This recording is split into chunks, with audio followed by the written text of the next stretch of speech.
Hello, my name is Marcus. I'm the compiler of a collection of therapy quotes entitled 1001 Windmills of the Mind, a collection of advanced self-help quotes taken from what's often called the psychodynamic or the psychoanalytic perspective, which long ago, as I understand it, was referred to by some as philosophical medicine or narrative medicine, helping one to, as one shrink recently put it, get our soul, i.e. our sense of beingness, at home within quality, our feeling self, or ontological self, called embodiment, get it back to us, reclaim it. We had it, we lost it, want to get it back.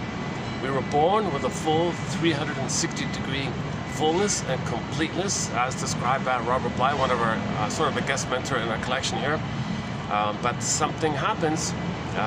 So of the totality of the self, the all of us, the major part of the all of us is the authentic self, the beingness quality, the feeling side of things. The beingness, I feel, therefore I am. Now, if there's trauma with the baby, that area of feelings, it goes flat. The jargon is flat affect. The symbol is the pin goes in the collar, and under the collar it's kind of considered flat. We don't feel fully real and alive, kind of thing.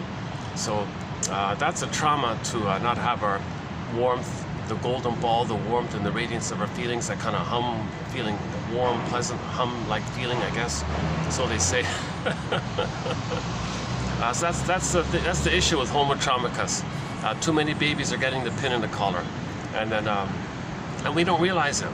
We don't realize it until midlife, and then we do the midlife audit, midlife examination period, and do some work called free association, resolving either or thinking, get it to both end, thinking and discerning real feelings around real needs versus defensive needs and sham feelings, make discerning like that, studying defense mechanisms, make the unconscious conscious, like the duck can live in water, air, make the unconscious conscious, resolve oppositional thinking, jungle slogan thinking, either or thinking, get it to both end, third side of the coin, that's the key one, dividing the seeds, facing unreal hope, and someday this, someday if I repeat the past, I'll change the past, someday if something symbolic about it can be mother, someday if I show up to mother, a time machine will come, mother will apologize and give me the love that I was supposed to receive.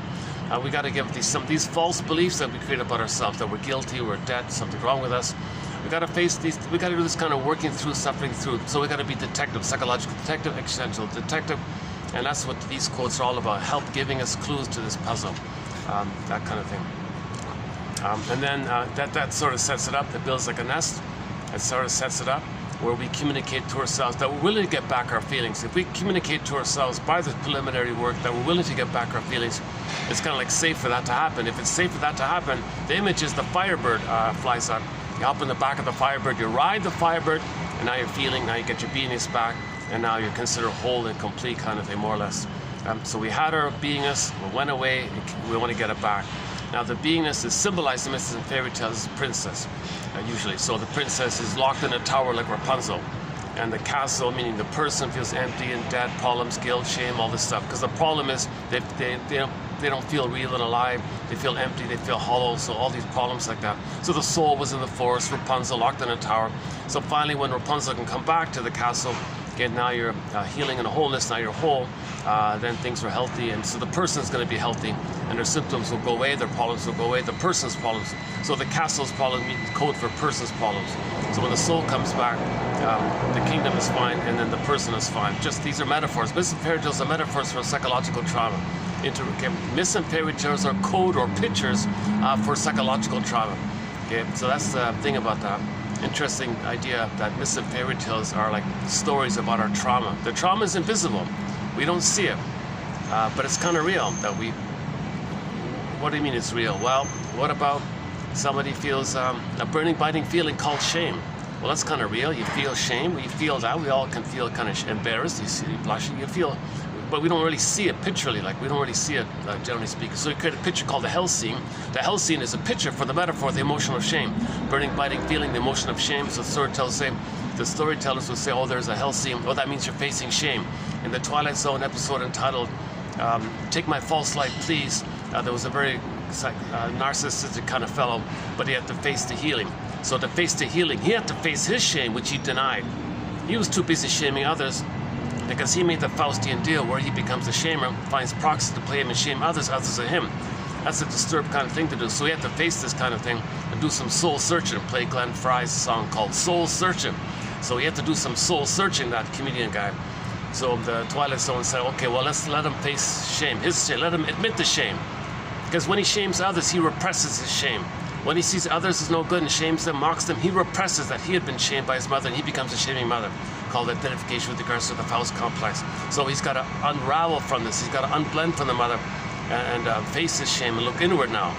Because he had a pain to look inward, so he saw others as him and shamed them. That repressed the pain within him. So once again, they put him in the hell scene, and then he had to face his shame.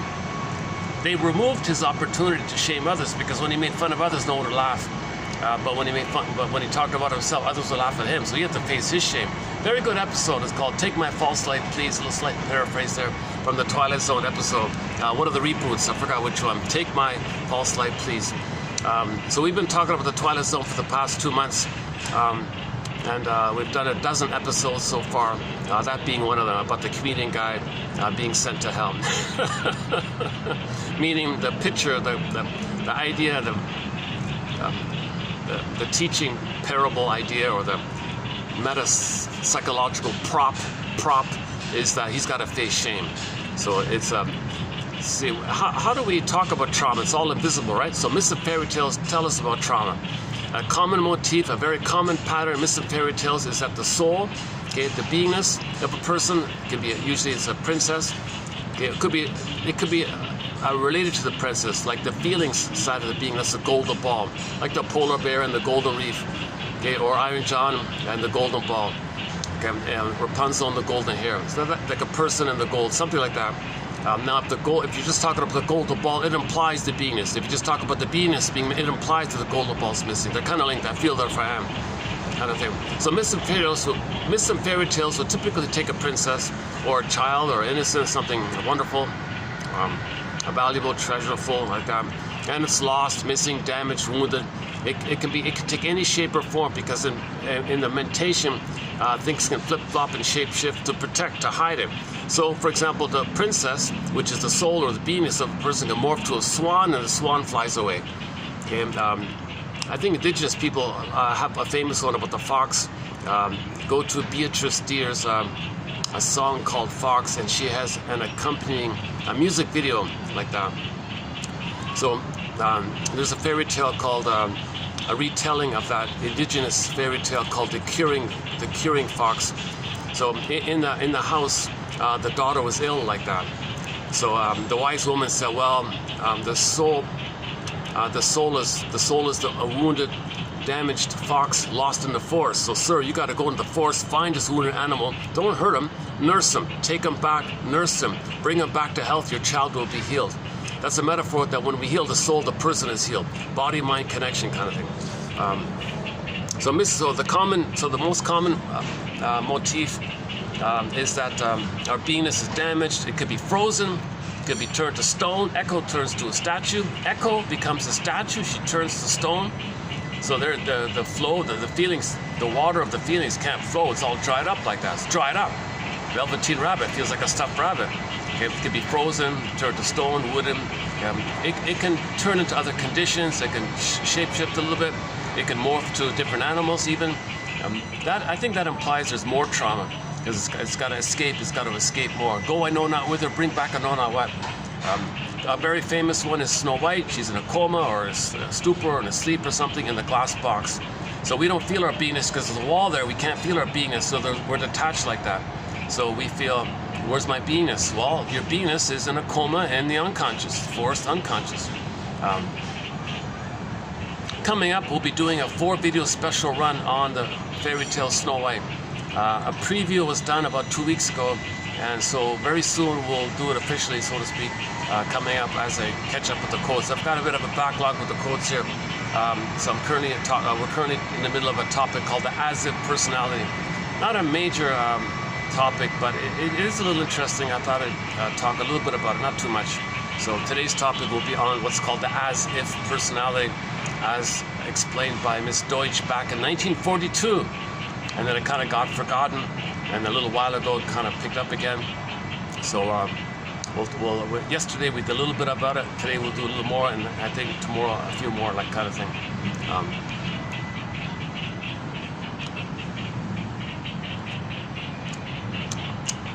Yeah, this is gonna be pretty much a night video. I got a very late start here.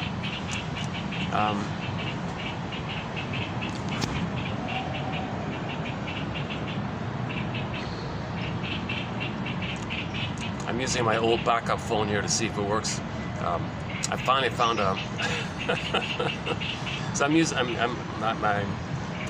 never mind. So I'm going to be bouncing between two phones. I think maybe.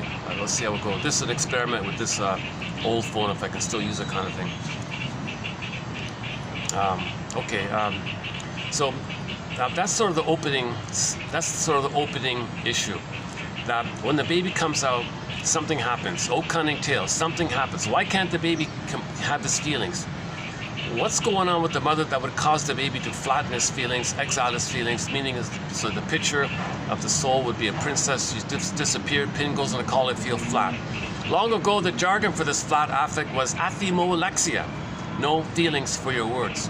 In 1973, somebody buried it by calling it alexithymia, no words for your feelings. Take your pick kind of thing. So that's the issue. We live to the extent that we feel. We live to the extent that we feel at home with them. If you don't have your beingness, if you don't have your feeling self, okay, if you don't have your embodiment like that, the feminine element, the feminine principle, okay, the midnight blue, Lou Graham calls it, okay, the yin, the shakti, okay, the beingness quality. The beingness quality is your differentiation, it's your authentic self, it's your real self, it's your true self, the gifts, the capacities, the treasures which you express. That's the bluebird of happiness, Shirley Temple, the pleasant feeling of expressing what's unique about you, the ability, gratitude and empathy and understanding and seeing the third side of the coin. Okay, being able to wonder that if people are either loving or crying for love, when they're crying for love, it might be very coded how they're crying for love. So you can wonder about it, and you can see that we're homotromicus and it's three-dimensional like that. So you can be curious about how every coin is. So you're searching for the third side of the coin, which holds the other two sides. You can do that with the beingness. Okay, go to our Route 66 quotes, 25.99, the fifth one down about the third side of the coin. You know, some of the best quotes in our entire collection here, 10,000 plus quotes here, come from that TV show, Route 66. There's 11 quotes there. You'll find 11 quotes. In particular, I highly recommend the top 5. Those are excellent quotes. The third side of the coin, the albatross, the mask one, and so on. The woman on the motorcycle. Oh, that's the albatross one, yeah. Great quotes, $25.99. Your mission should, I don't have the theme, I don't have the music player here, but so I'd like to play the theme song to Mission Impossible. Looking, dun dun dun dun dun dun. Your mission should you choose to accept it, is that when this video is over, or when you stop this video, is to visit 25.99. Look up TQ 25.99 and read those 11 quotes. Submitted for your consideration, submitted for your approval, should you choose to accept it. So each person's got to be their own detective, their own psychological detective. It's nothing being done to a person. And like, there's no magic formula here. There's no magic psychoanalysis. These quotes are not like a magic breath, like magic words are going to be healed by hearing something.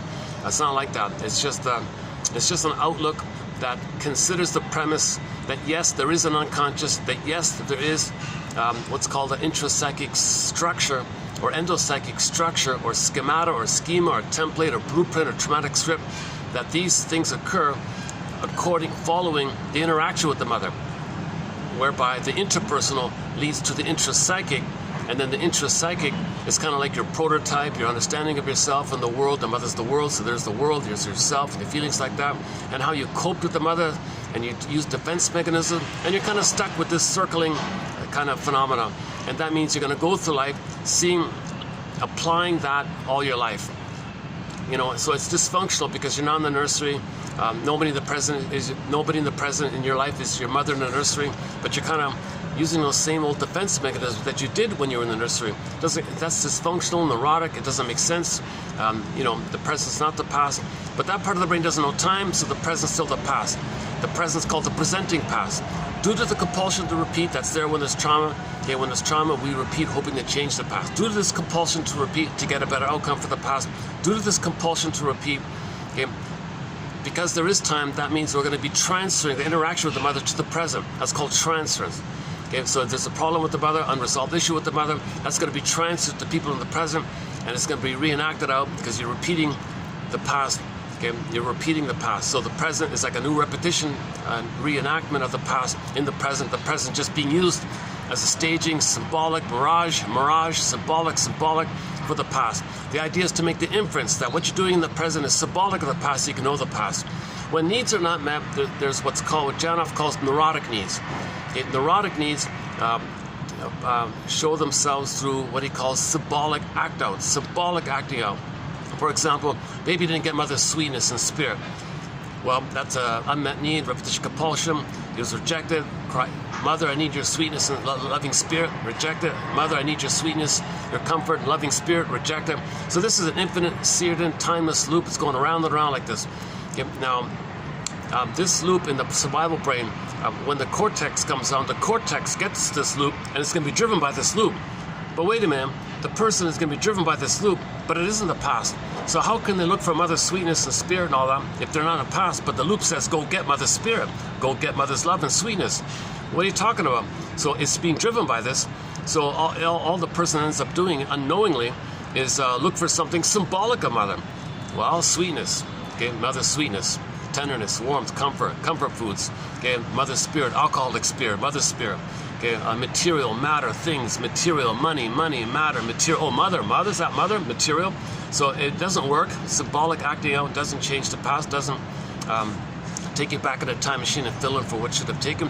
All you get is the phenomena of some brain chemistry that tricks you into what's called pathological nostalgia, which blips up the fantasies of the good old days when you were safe in the uterus and you felt like a king and a god. So you do these things to get the fantasies of the regression of the safe time, where you take refuge in that time, because when you're stressed, you regress. So you were safe in the uterus, so you bring up those fantasies when you were one with the mother. So you engage in something to trick your brain to temporarily think you're safe through a different means to get up those kind of feelings. So, okay, there's sort of different little branches on that kind of point. Ullman and Paul talk about addictive trigger mechanisms, ersatz, self-objects. Just basically with the food and all that, the comfort food, well, the concentrated sugar tells the mammalian part of the brain, or makes the mammalian part of the brain in the person think, oh, the person's got lots of food here. Well, that means food means safe.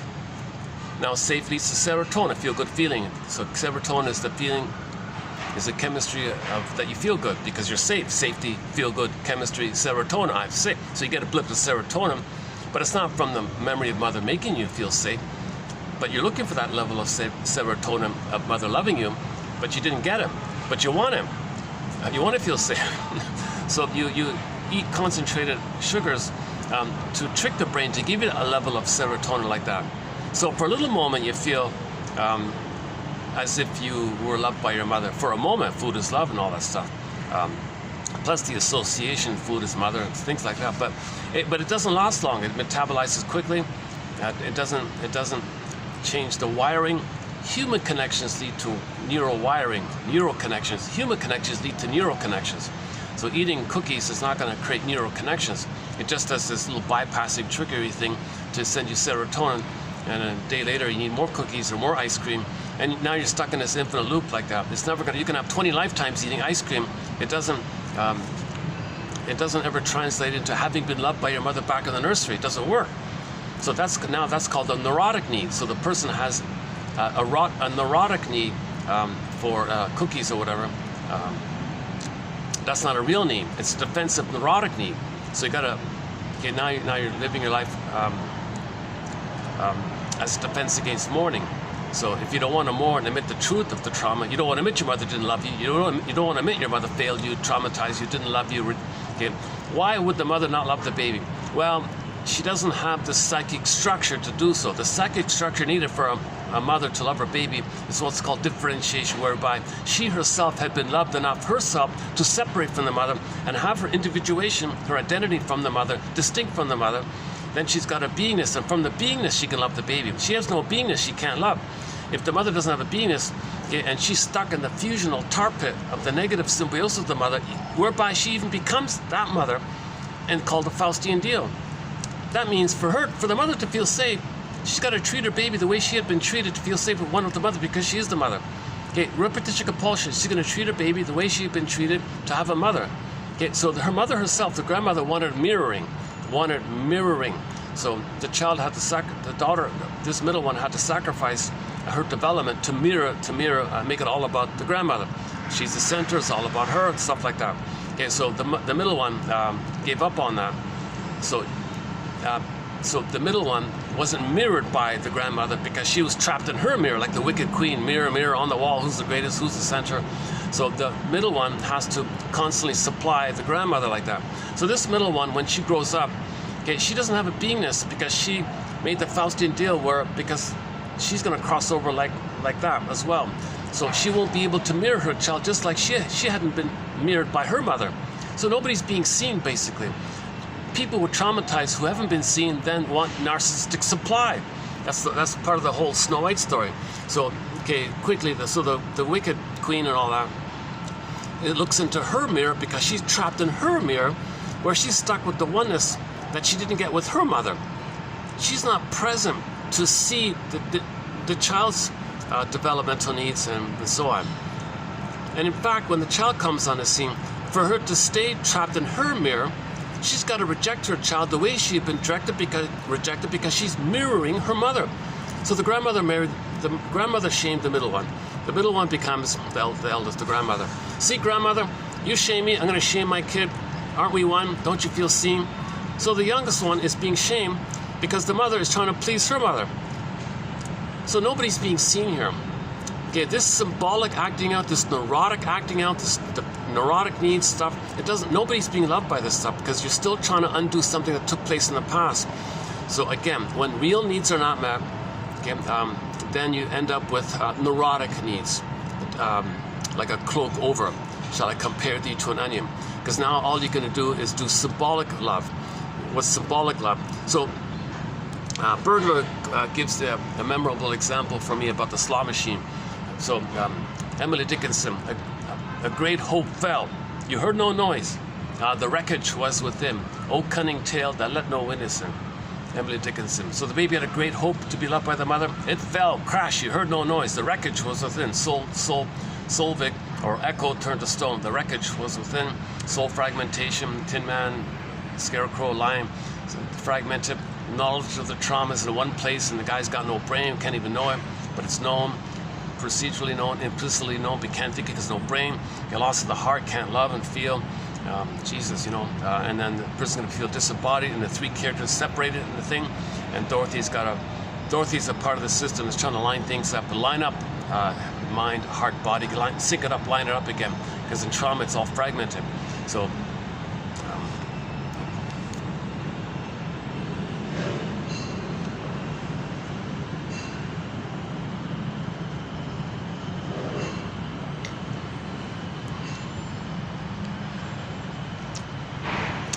It's already getting dark here. Let's see if I get lucky and there's a spot downstairs. Fast forward this about 5 minutes. Let me return the chairs here. Give me about 5 minutes to fix this up, and I'll see if I get lucky and there's some available chairs downstairs. Hold on a second.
There's guests at the side, so I can't really use this area.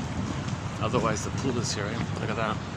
It's usually filled, but once in a while, for a few minutes, it's empty, eh?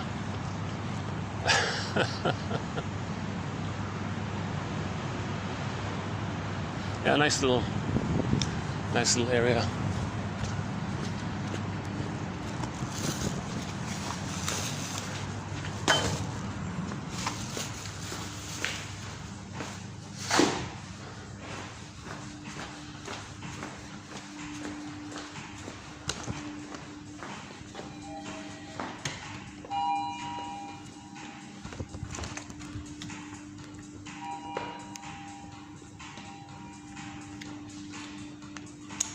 Right, so there's a thing called the Faust complex, i.e.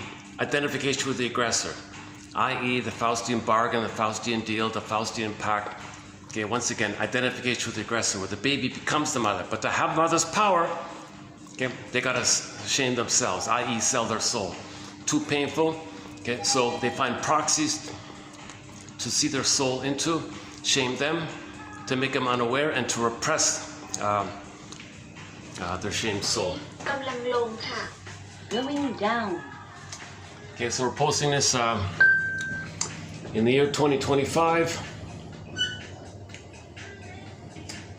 This is the latest, this is the latest start of a video I've ever done, I think. I thought, what the hell, let's see if we can do a short video. I've got a huge backlog of codes, so that's why I'm eager to kind of catch up. Floor.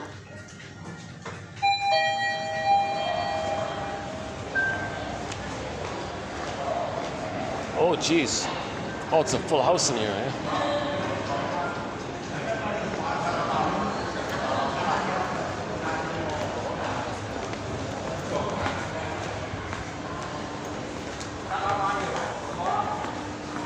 Oh, it's a packed house here. What about the corner? Okay, I'll take it. There's a corner spot here. It's all packed in there. My goodness.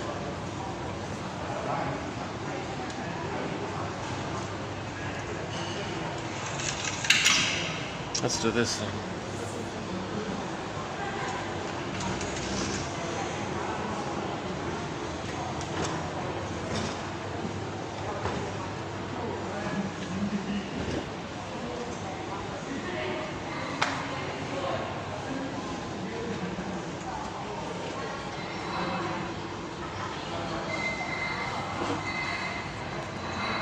Let's see if I can do this for a little while. Still kind of dark, eh? It's hard to get lighting. It's always been a challenge getting lighting at night. Okay, but the real light that we're looking for is this.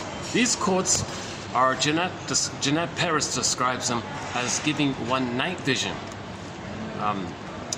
Marie-Louise Bonfrance calls it a lantern, so you can see what's unknown about you, so you can pull it up and eat the fish or the radish. Okay, the metaphor here is that psychoanalysis and the healing journey is sometimes compared to the fishing idea, because the unconscious will adjust my luck. Okay, let me try another spot. Hold on.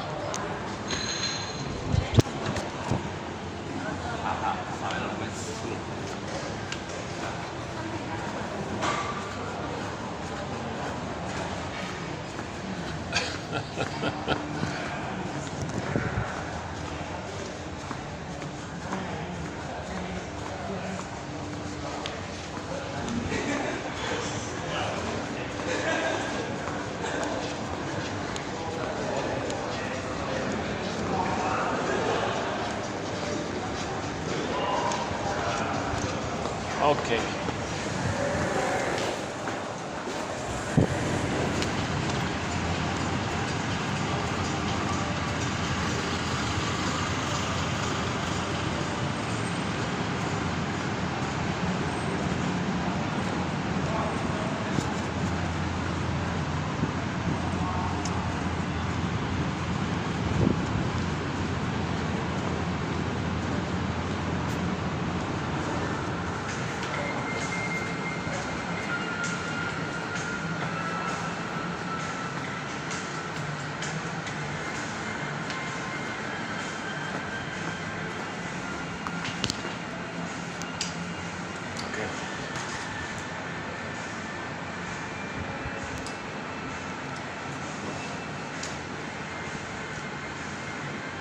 So identification, so that's Sandra Ferenczi's term, right? Identification with the aggressor. And Elizabeth Howell talks about it, and others.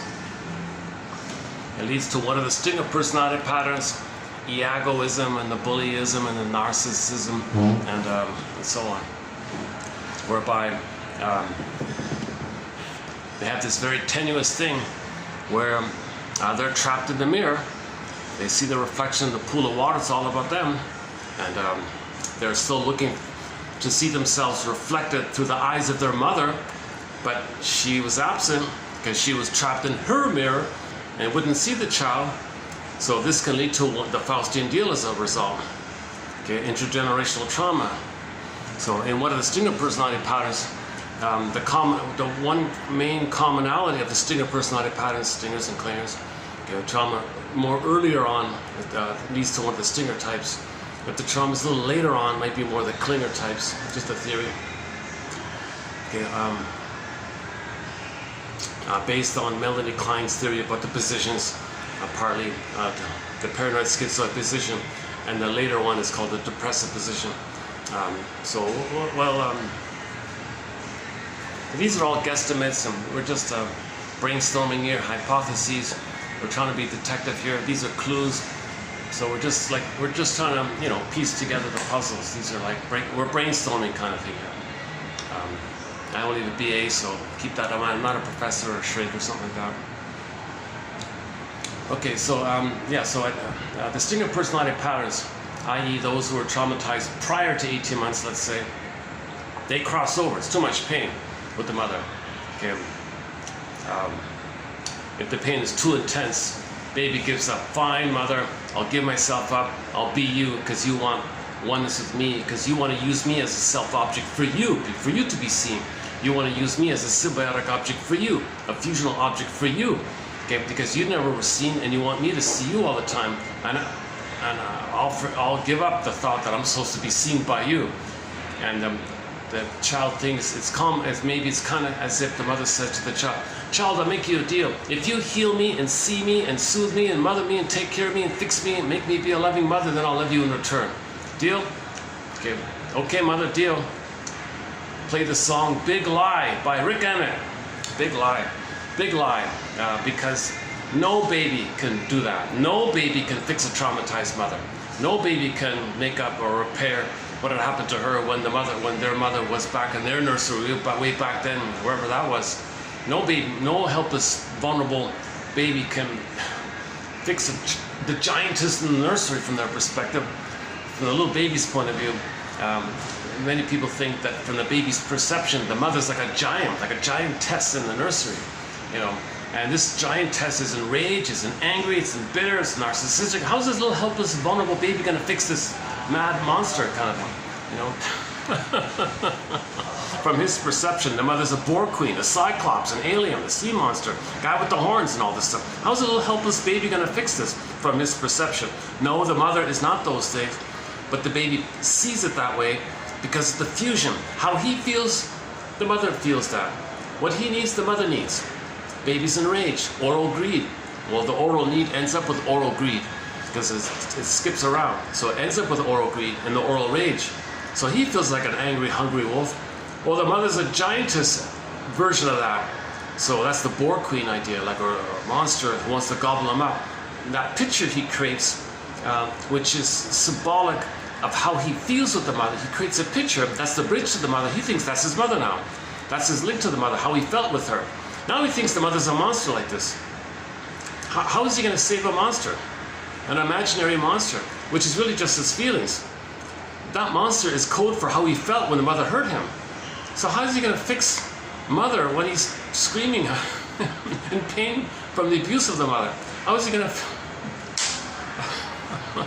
So it's a big lie for the mothers to imply that or suggest that or let the child or lead the baby on to think that. And then she feels, wow, finally, someone's going to mirror her, someone will see her, someone will make her important. Because now the mother's turned to the baby for narcissistic supply. Now the mother wants to make everything about her. She's the center, she's entitled. Okay? She can't see beyond the end of her nose, tip of the nose. Okay, back to the Carol Burnett show. I've discussed it numerous times already. Look up the Carol Burnett show, a skit of hers entitled Visit from Dan. That's a great little, just do it quickly here. Okay, narcissism. The mother there showed a good example of narcissism. Okay, so the daughter, the actress, the famous comedian Carol Burnett, she played a character called Eunice. So Eunice is in the home, living room like this, and gets a phone call, and it's from the hubby or something. She says, sorry, I'm leaving you for the waitress, so long kind of thing. What? Yeah, you know, I'm not happy. My last chance at happiness, I want to take it. I'm miserable with you. My last chance for happiness. The waitress makes me happy. I'm going to take off here. Sorry, I can't. I don't want to. I'm on the plane. No, the flight boarding. I gotta go. She's devastated, right? She's in the fetal position on the sofa, crying and wailing. Oh my God, just got dumped for the waitress. Now she's going to be a single mother with no money and no job skills and things like that. She's devastated.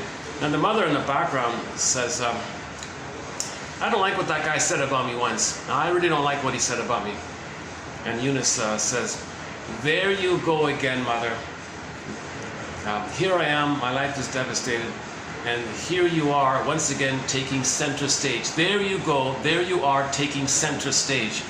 And the visitor, Dan, just a visitor like that, he said, yeah, wow. And I thought my mother couldn't see past the end of her nose. And then Dan later on tried to comfort Eunice, just giving her a little kind of pep talk. You know, Eunice, you know, they say that when, you know, think of it this way, when one door closes, another door opens. And during this transitional time, you're going to find parts of yourself that you didn't know you had, that you didn't know you really had. You're going to reclaim parts of yourself, and you're going to become the free creature that you were meant to be, kind of thing. So Dan was trying to give her like a little pep talk, encouragement, that she can go on like that. The mother charged in, cut Dan off. Look, sir, I don't know what spaceship you came off of. I'll back off here. I need my daughter to be depressed and miserable because she'll always turn to me. So the mother sets it up that the daughter will always turn to the mother when she's dysfunctional, miserable, unhappy. So the mother loved it like this because she'll get more supply, more attention. The daughter's helpless, turns to the mother. The mother takes that as feeling important all the time. So here's Dan kind of playing kind of like a fatherly role to guide the daughter out of the orbit of the mother's grip and be free a little bit like that. So she cut Dan off for this. A lot of narcissistic mothers do this. They block that connection to the father because the mother is using the daughter, quote unquote, mother's rights. It's my right. Okay, now, on this point, you got to go to the film Now Voyager, an old classic 1940-something film called Now, Voyager, with Mrs. Vale traumatizing her daughter, Charlotte, played by Betty Davis, and all this. And she was a mess. But Betty Davis had a meltdown, nervous breakdown, so the shrink had to come in and saw what was going on. And what are you doing here, Mrs. Vale? You're using her all the time. It's my right, mother's rights. I have a right to be taken care of, to be served. I'm the center, I'm important. It's my right, my right. She kept barging this idea. You gotta be kidding me. Your daughter's a human being. She has the right to be herself. She has the right to find her soul and express herself and to be free from this, to emancipate herself from this mental slavery like that. No, it's my right. No, it's not your right. You don't have the right to use your daughter to be a mother for you. You don't have that right. Your responsibility, Mrs. Vale, is to mourn that you didn't get loved by your mother, not turn to your daughter to make up for what your mother couldn't do. You got to mourn the loss of the loving mother that you never got. Okay, that's your responsibility, and you're avoiding that. So you don't have the right to abuse your daughter like this. So the daughter was very much relieved to have this little break of freedom from the mother, and then the shrink gave her the little famous note from Mr. Walt Whitman. Now, Voyager, seek out forth and find yourself. So now you're free. Go, take off. Hop on the motorcycle. Buzz down the highway. Get out of here. Go.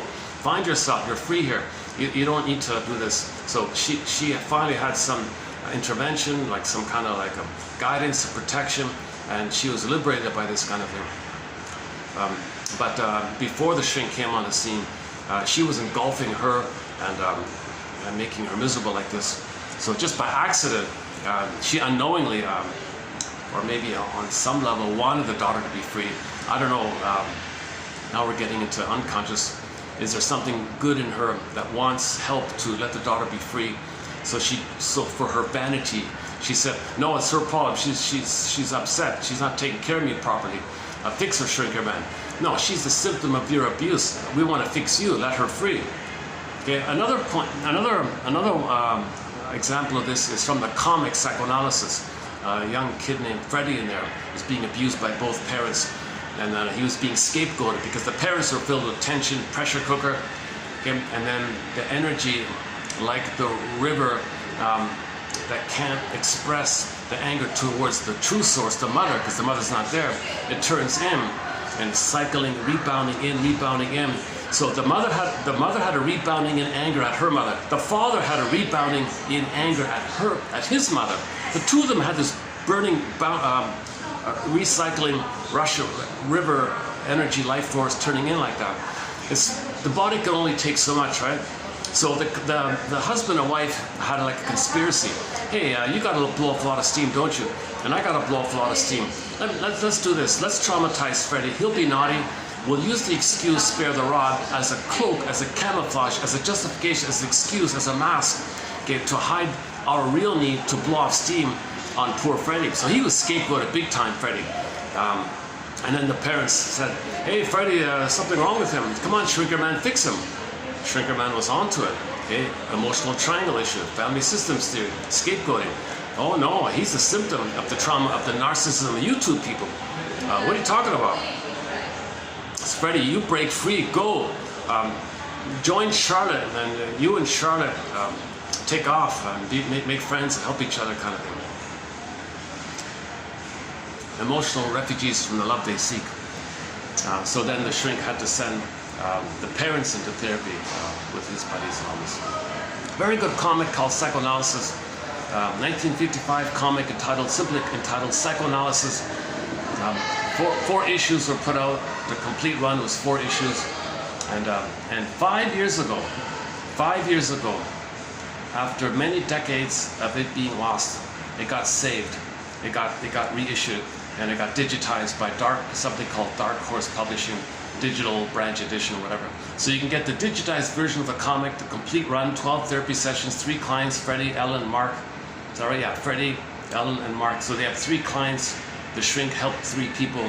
Okay? And it's educational. It's not some frivolous, blowing off steam, cynical, schadenfreude thing. No, it's educational. It was part of the mental, emotional, spiritual, moral hygiene movement of the 50s. There was a whole movement in the 50s called mental hygiene. Okay? And I'm guessing maybe it's kind of inspired by how the Sonoy and other dream cult indigenous groups, many indigenous groups, including the Sonoy, they kind of get credit. They're the most well-known or the most well-documented. They interpret their dreams in the morning. They treat that as a kind of a spiritual, psychological, emotional hygiene. Same like brushing, like people say, brush your teeth every morning, it's a hygiene for your body. Well, what about a hygiene for your soul? So the Sonoy people, they would sit in a circle and pass the eagle feather around, or the talking stick around. And it's a safe place, and everyone knows what's going on. They need a space to convey their dreams. That helps to make the unconscious unconscious. Next person does it, next person does it, and they do that every morning. Okay, now go over to the classic film called Spellbound. The shrink there had 2 visitors at his home and all this, and they're going to stay overnight, and the shrink said to the 2 visitors, okay, 2 visitors, have a good night, sweet dreams, which we will analyze in the morning.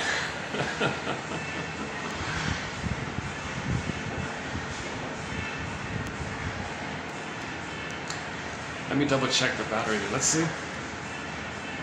80%. Oh, it's still draining. I finally managed to get a replacement battery from my old phone, but it's already drained 20%.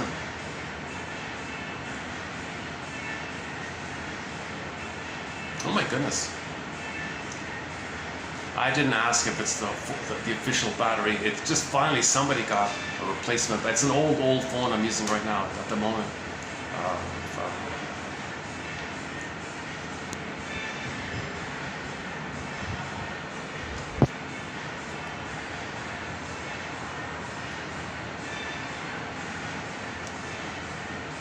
The thing is, I got to keep an eye on the battery because if this shuts down due to the battery running out, I lose the whole video. I got to stop it before the battery runs out.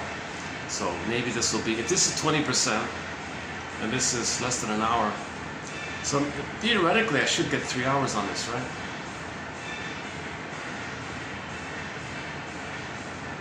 Okay, so this is the experiment here with my first time using my old phone again after a huge gap. I've just started getting used to my new phone. It's a big old clunker. It's a brick. My new phone is a brick. It was on sale, and it has some unique features to it. It's heavy. It's a clunker, as opposed to what I'm holding currently, just like a kid's, like a smaller kind of phone. The brick phone, the new one, has the unique feature of blotting out background noises. So you may have heard a little construction in this video, but that was nothing compared to the last video. There was major full-on construction, and you can hear hammering and sawing. You hear it all, and I was speaking loudly to talk over it, so I can't even hear myself almost. But the phone would blot out the background noises. So my new phone blots out background noises. This old phone is just like normal, the normal way. Okay, why am I telling you this? So we were just now talking about the film entitled Spellbound, of The Shrink. Sweet dreams, my friends, which we will analyze in the morning, okay?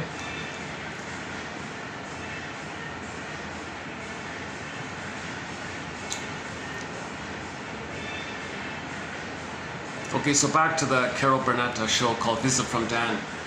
So it's a very good skit. I've just discovered the Carol Burnett show.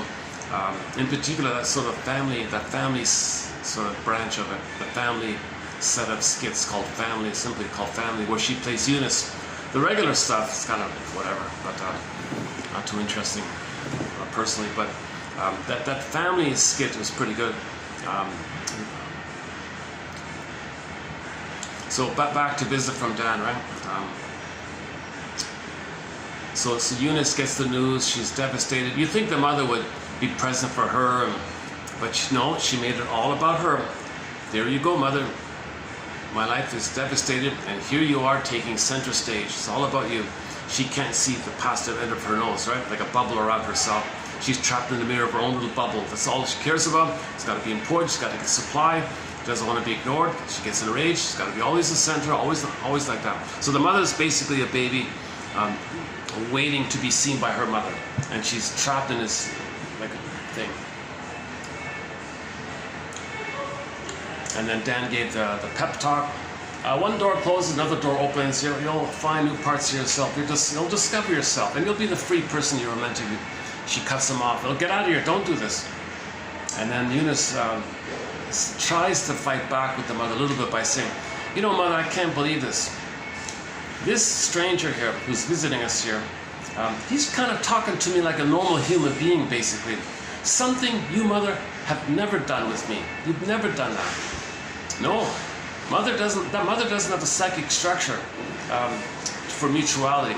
She only sees herself as an infantile God, okay, and everyone's got to serve her and be the center. And she arranges life to get that supply. She sets it up for that. Okay, enter the famous cartoon with the bubble on it.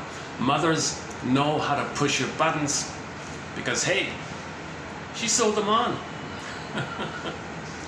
I told that joke yesterday. I did a little mistake there. The word is buttons. Mothers know how to push your buttons because, hey, she sewed them on. So the mother knows where Eunice's vulnerable spots are, where to pour the salt, because she caused those traumas. So she knows where she can control the daughter like this. So she set it up like this in advance. Knowing mothers intuitively, instinctively know that if they hurt their babies, the more the baby will turn to her. It's sad, right? Fairbairn's line is, the less mother's love is available, the more the child seeks for it.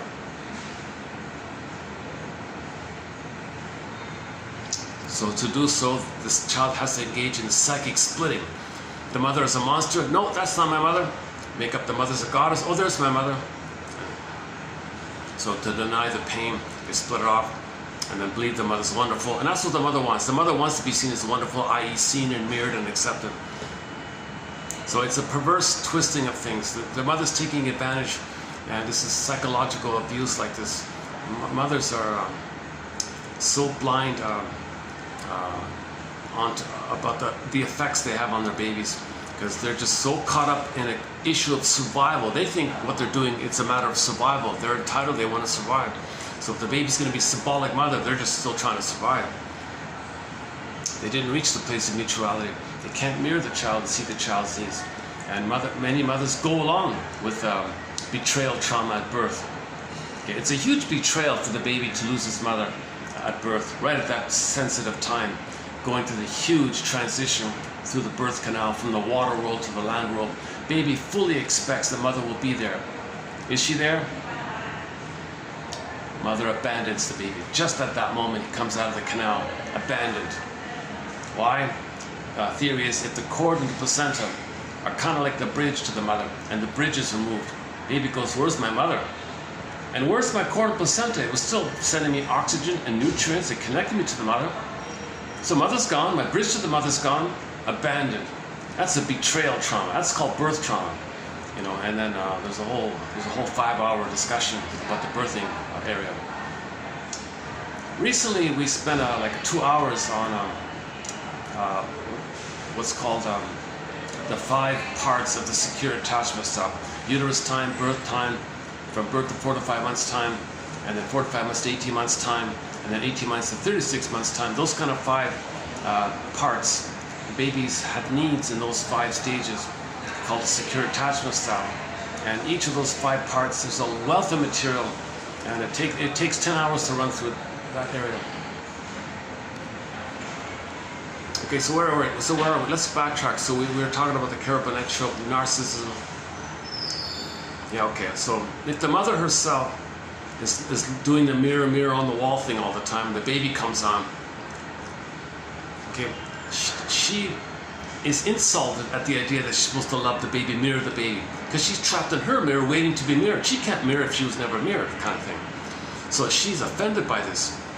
Baby, you want something? That's an insult to me. How can I give when I never receive? So the only safety, the only tenuous safety the mother has is to do unto the child what happened to her, because that's mirroring her mother. That's the Faustian deal. Okay, she shames herself the way the mother shamed her. Okay, it's always painful to shame themselves, so to make you unaware that you're shaming yourself, you shame the baby who's a proxy of you. Okay, so the mother needs somebody to shame and hate and reject to make her unaware that she's doing that to herself, because she's the mother who did that to her, and she's the mother. Okay, again, baby, mother are one, fused, so with the Faustian deal, they flip across, so the child plays the mother's side, shaming them. It's too painful to shame herself, so she needs someone else to shame, to repress the pain of her shaming herself the way the mother shamed her. Remember, there's no time. It's an infinite timeless loop, and that's why the Faustian deal. Oh, you can live forever. You get the power. You get mother's power, and you live forever, eternal, forever. No time. In that brain, there's no time. So they say it's timeless or eternal or forever. Live forever. No, it just means that the brain doesn't have time. Okay, geckos, those little geckos that crawl around, iguanas, they don't know time. Actually, probably all animals don't. Yeah, probably all animals don't know time. I don't think any animal knows time, right? They're all sort of in a state of timelessness in a way, right? Yes, they have behavioral Pavlovian training like that, but something about like only humans have this concept of the clock and the calendar months, and but the Pavlovian thing is not an anniversary reaction, right? It's just stimulus response, right? See, humans, we can have what's called anniversary reaction. Like if a person got divorced 40 years ago, whatever, on a certain day, let's say, and they never mourned it. And maybe 40 years later, on that same day, it comes up. They're feeling huge anxiety. They're feeling the grief and the mourning of the pain of the loss. That's called an anniversary reaction. A quote we recently posted about maybe a week ago.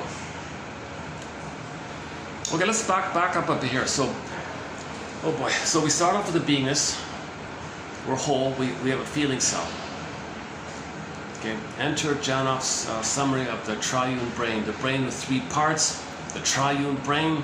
We have three minds, three brains, three systems of consciousness.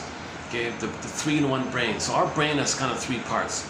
Okay, so the original one is okay, the limbic system. So that's visceral sensations, automatic nervous system, the amygdala, the old brain, the mammalian brain. Okay, it's all about survival and reproduction. That's it. Okay, that's why that part of the brain is nicknamed like the salamander brain, the gecko, okay, the chameleon brain, the lizard brain, iguana brain.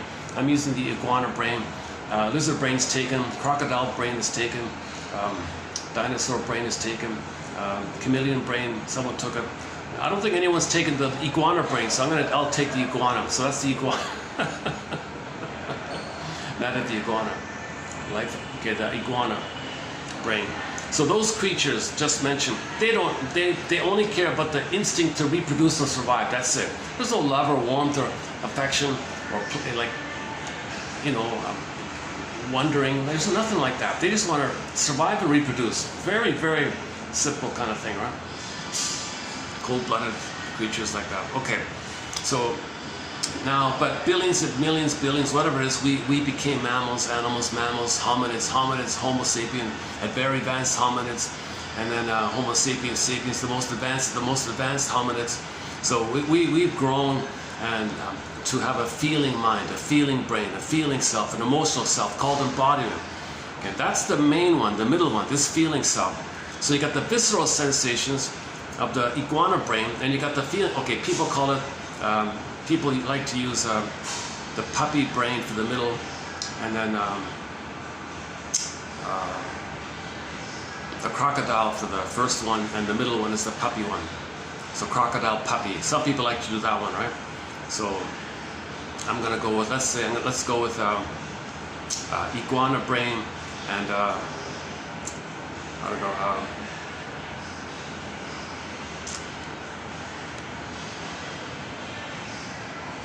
Geez, I don't know, golden retriever, I don't know. Let's think about that one. So, okay, that's the middle brain. So there are two systems. They're considered kind of like two systems. The language of the visceral brain is sensations, physiology, sweating, okay, stuttering, poor circulation, things like that. The blood diverts inwardly if there's stress. Physiological kind of things. Cold hands, cold feet. You easily get cold hands and cold feet. You're easily out of breath, stuff like that.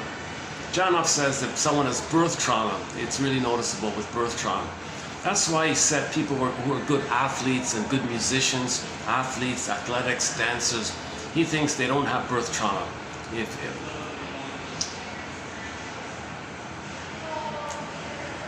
Okay, then the feeling self, okay, that's the golden ball area, which joy and sadness are spokespersons or representative of. Joy and sadness in the Disney film and set up. And when joy and sadness got zooped away, that's a trauma to not have your feelings, to not have your identity, not have your beingness. You don't mourn, you don't have sadness, you don't have joy.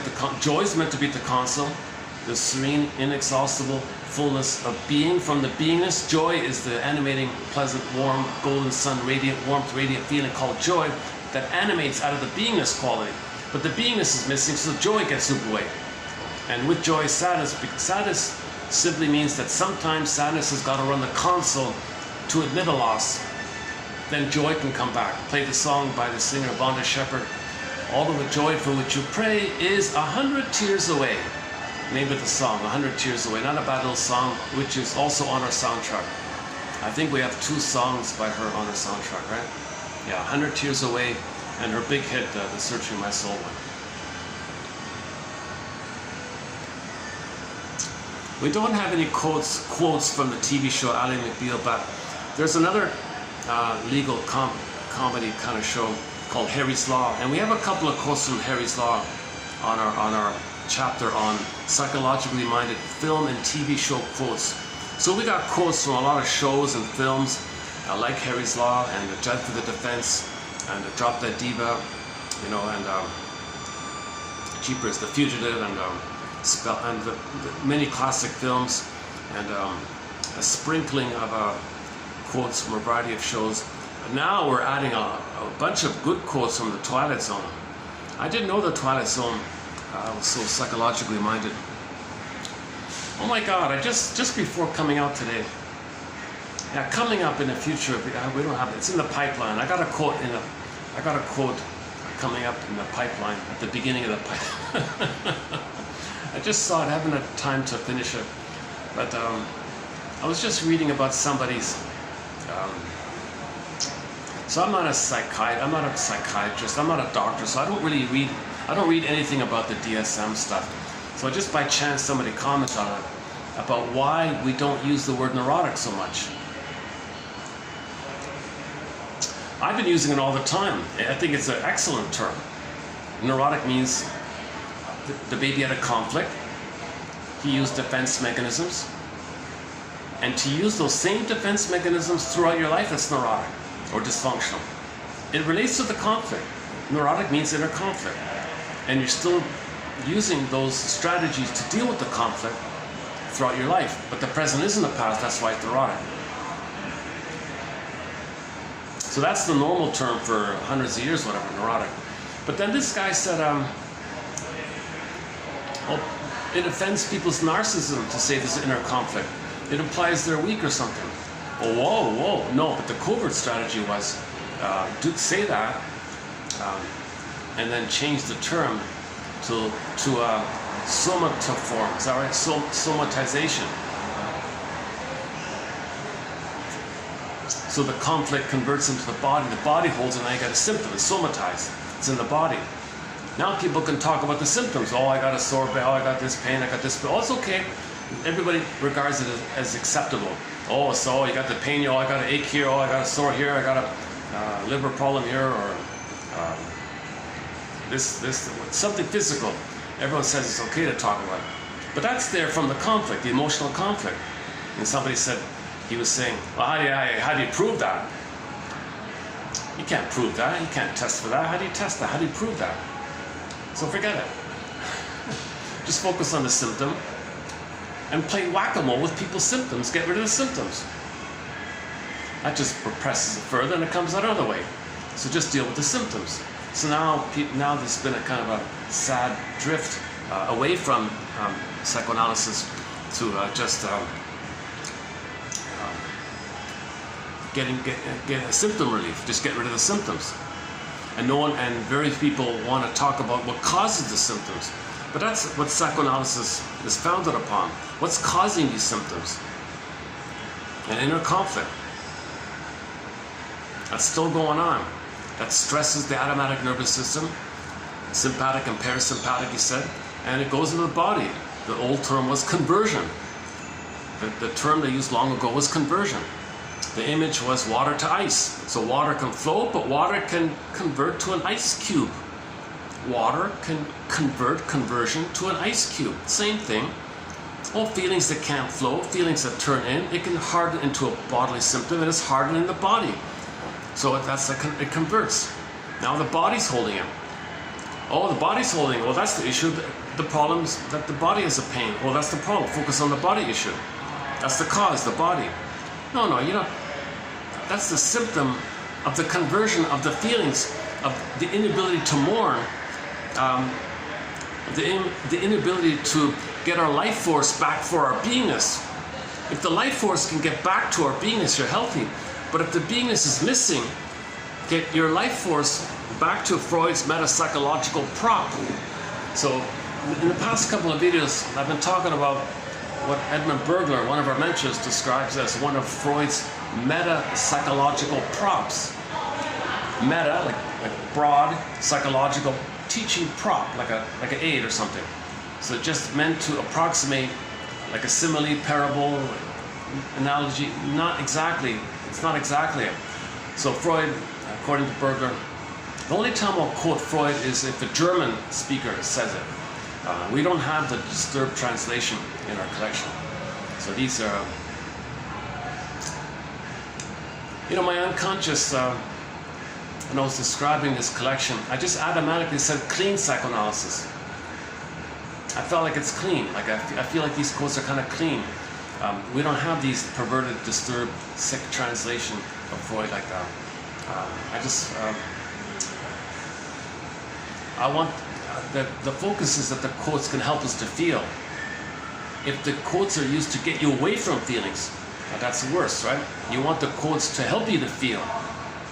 The knowledge and the insights are setting it up so you can feel.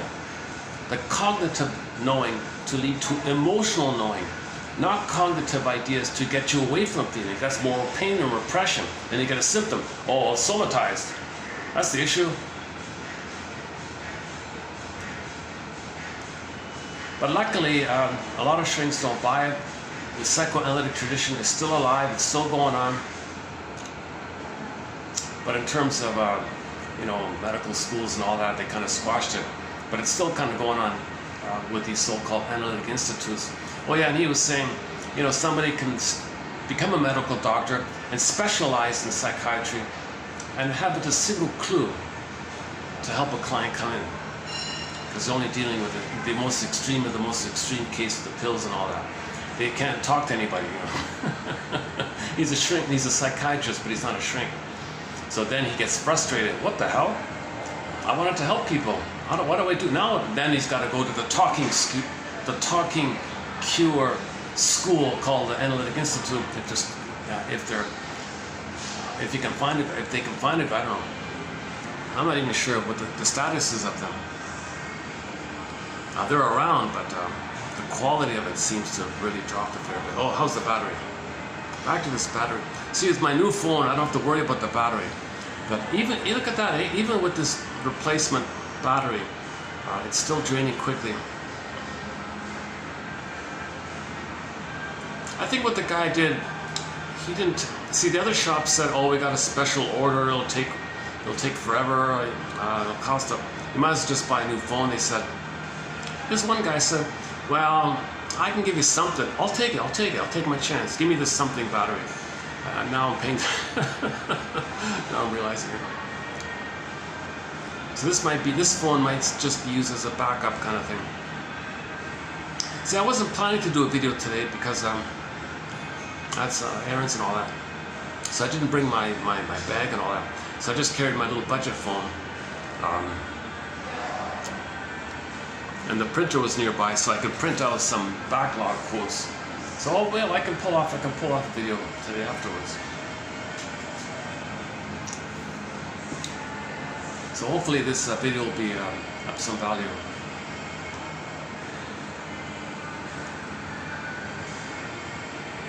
Yeah, so that's an interesting discussion. Also, back to this guy, he was talking about the DSM-3.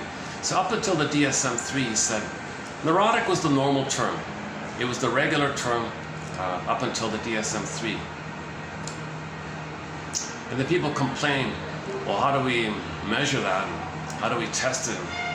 Jesus, it's too vague, it's too confusing, inner conflict, crying for a mother's love, and the rage goes to the body. Now you got a symptom with the body.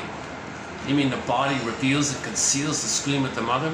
So we got to ultimately address, how do we forgive the mother and do the mourning process? Oh boy, how do we make money with that? Well, so let's scrap this idea. Just squash it. Let's change the term. No more neurosis. Let's just call it somatoform. Somatoform. I think, is that right? Somatization? Somatoform. So somebody comes in to their family doc. Doc, I got a pain or something.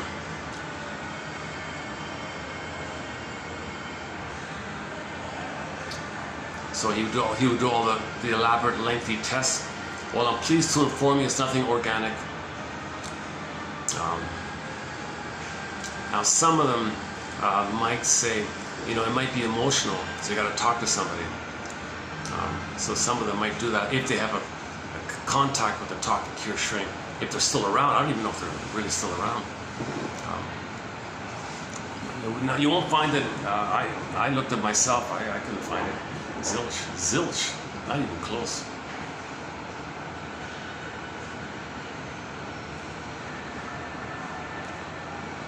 So, okay, so this, whatever the year that was, so they removed neurosis, he said, to get away from the idea that your bodily complaints are psychological. So people feel it's a defense against mourning, it's a defense against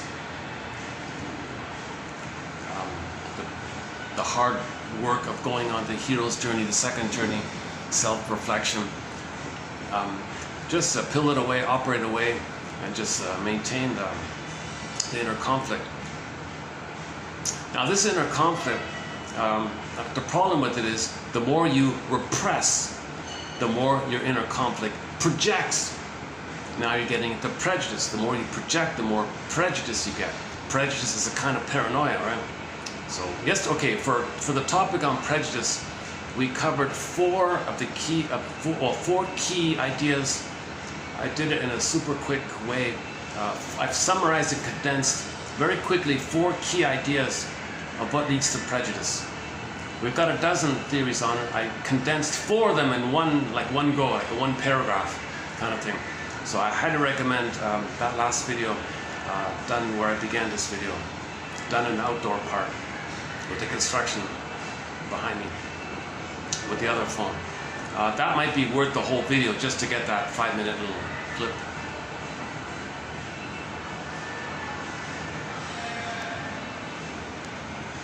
So back to this quote in the pipeline. So he said the DSM-3 came on the scene and they got rid of the word that physical issues can be caused by psychological issues. Forget about the psychological. It's ironic, DSM, psychiatry. And then, no, it's nothing psychological.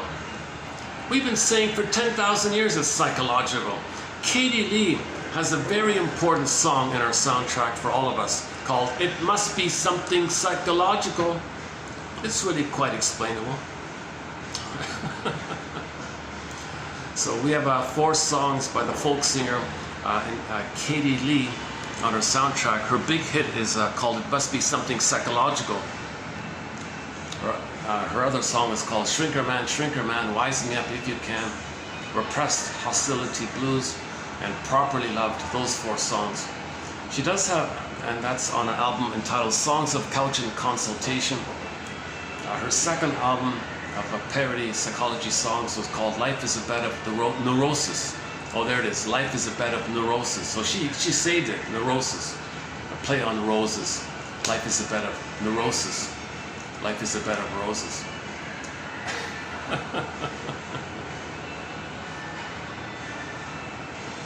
So we've talked about Katie Lee a number of times. Okay, Mission Impossible. Dun, dun, dun, dun, dun. For your consideration, your mission, and submitted for your approval, is to check out Katie Lee's music. In particular, those 4 songs mentioned. It Must Be Something Psychological, Shrinker Man, Properly Loved, and the 4th one is Repressed Hostility Blues. At least the first 3. At least do those first 3. The 4th one, okay, it's okay. Those first 3 are really good. Those 3 songs are gems there. So when we say neurosis, we mean it's psychological. 99% of our physical issues are psychological. Yes, there's the occasional organic kind of thing, and then the organic can make the person vulnerable, and the psychology attacks the vulnerable organic, so it's kind of mixed up sometimes. So it's kind of a both end in some cases. Sometimes it's hard to parse out what's psychological, what's biological. So there is this issue of the blending of the two, and you got to parse out that kind of thing. Because sometimes the psychology attacks your body, finding out where it's weak in the body, attacks your body to give you a pain. Okay? And when you have the pain from the body, now your pain you can use as a straw man to focus on the pain of the body to distract your attention from the psychological issue. Sarno makes a big point about this, that we create symptoms, we create physical issues to get us away from our real issue of our inability to mourn. Why do many people have an inability to mourn? Well, the psychic structure needed to mourn is what's called beingness, individuation, development. But with trauma, the child doesn't develop in that area. Stunted development, developmental arrest. okay, whereby the child is meant to develop out of the mother, be distinct out of the mother, hatch out of the egg, the fusional egg, the two being one. The psychology of the child's mind, mother mind, it's all a mesh. It's like kind of like an egg like that. And the egg, it's got the two in this egg, it's all meshed up. Out of this meshed upness, when the child's loved, his side, his consolidates, his sense of self, his individuation consolidates and then hatches out. And then the mother becomes distinct, he becomes distinct. And this is a gradual process from 4 to 5 months to 3 to 4 years of age. So, but he's got to get that egg kind of thing. If the person does differentiate, get the psychological birth, then they can mourn. If you don't have an I to mourn, you can't mourn if there's no I. Like who mourns? A person mourns. Where's your authentic? We mean authentic person mourns. A real person mourns. Now, if the real person, okay, is frozen, all that, you're back to a structure in the mind called the false self, defensive self, the false self, or the as-if self in today's topic. Just usually the false self, the persona, the mask like that. Now there's no real I there. You have a false I in the sense that you're taking refuge in the time in the uterus when you were a king and a god, which was a delusion. That's not a real I. So you can't mourn if you don't have the I, like the authentic I, like a person, individual, your unique identity I. If you think you're a little god in the uterus, you can't mourn. I doubt if any baby, yes, babies can scream in pain in the uterus, but they can't mourn the loss of anything. They can't admit a loss. The baby in the uterus can't admit any kind of loss. He's not there. He didn't reach that place where he could admit a loss. You gotta separate from the mother, then you can say I lost something. So if you don't unblend with the mother, yes, of course you can feel pain. The babies are in pain in the uterus sometimes. They even show you pictures of babies in pain like that in the uterus. You know, the first basic thing the mother has to do for the baby is let their baby have paradise in the uterus. The baby needs a welcoming womb. A welcoming womb whereby the uterus is a friendly place. The baby needs a welcoming womb, a warm knowledge of the womb, a warm knowledge of the womb, a safe, warm, blissful, oceanic feeling, oceanic bliss, unico mystica, participation mystique, a blissful, heavenly, floating, blissful, timeless, happy. He's a happy camper. If the mother's smoking, taking pills, and going to rock concerts, the baby's kicking, he's under stress, he's afraid, he twists the cord, he can't get enough oxygen because the cord is twisted. He's terrorized like this. Now he takes his sense of the placenta, the cord, and the 3 veins, thinks he's fighting, and projects it onto his feelings onto that. That's his mother. His mother's a sea monster now. That's not a welcoming womb if his mother's a sea monster, and who is so in danger like that. He's gonna go through life with jungle slogans. Everything's just jungle. They got a battle. He thinks it's battle because if there's a battle in the uterus, he thinks he disperses that and transfers that and sees all of his days, all of his tomorrows, all of his tomorrows from that prototype template of the yesterday. He sees his days through the lens of yesterday. If yesterday was a battle for survival with the mother in the uterus, he thinks life in general is a jungle. And then he ends up with jungle slogans, my greed, your greed, utility. He doesn't love or feel or trust. The quote-unquote human side of being, the feeling self, or the beingness that didn't get a chance to be there. Okay, so love and gratitude haven't entered the psychological picture. The ability to mourn hasn't entered the psychological picture. Apology? Well, you got to feel badly about the effects of your behavior on someone. That means you care about someone. You feel badly like that. They haven't reached that sense of identity, self and other. It's just they're one with the mother. They didn't unblend with the mother. So there's no distinction between self and other. If the self and the mother are one, and that's set in like that, they don't really see person to person later on. The prototype sets it up. The prototype is needed. The prototype should be the child separates from the mother, and that's self and mother, and the mother becomes the other. So now you got self and other, and others are people, and you're a person. Everybody's a person in their own right, unique. We're all one family. We're all cousins, members of homotraumicus, Earth community, Earth family. And that's a natural kind of thing, right? At the same time, you're curious to wonder our commonality, myths and fairy tales tell us that we all have the same traumatized psyche. We're all traumatized. We're homo traumicus. So you wonder about how it is that we're all, how each person cries for love in their state of trauma. We're crying for love. Everything's love. We're crying for love. So you have a little empathy about yourself. You got to know yourself to see that in others, kind of thing. So we get along like that when we see these kind of things.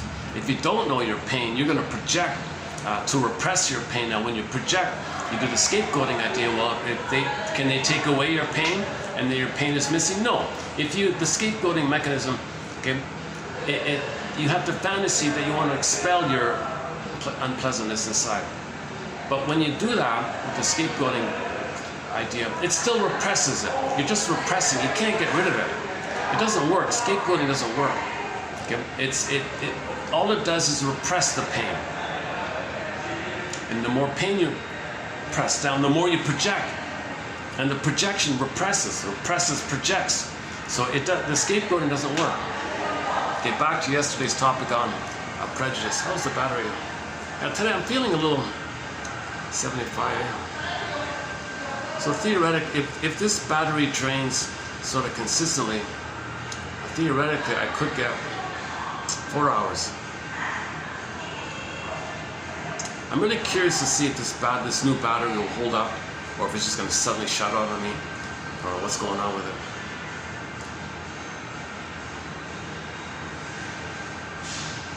That means there's a problem with the phone that's attacking the battery, if that's the case. If this battery can't do like a consistent drain and give me at least 4 hours, then clearly the phone is doing something to the battery, right? But it's not, but I'm feeling the back of it. It's not burning, it's not overheating, that's okay. It's warm, but it's not burning hot, yeah, okay. That's a good sign.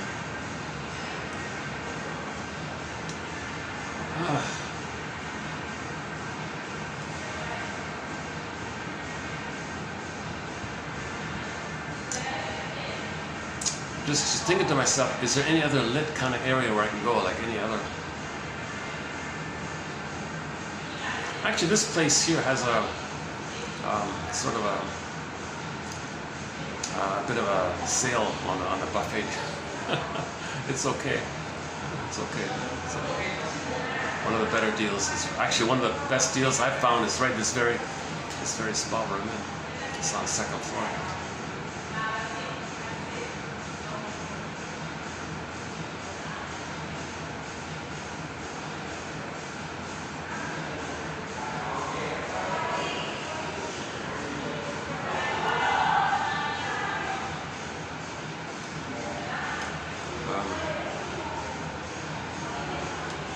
I recommend the oyster sauce, chicken or something. The sauteed chicken. Why am I telling you? Oh my God.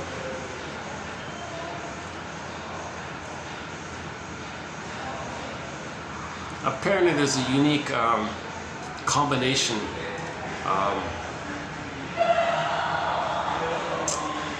synergy of the soy sauce and the salt or whatever, and the oyster soy sauce, I don't know, and it creates a new kind of a taste. And in some languages around the world, there's a term for that synergetic taste. I forgot what it was.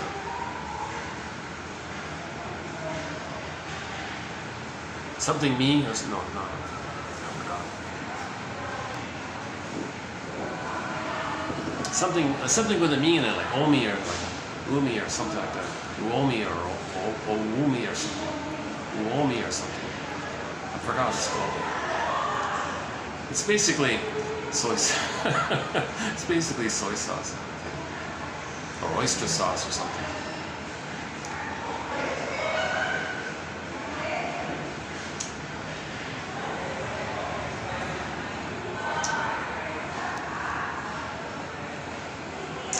Okay, enough about chicken.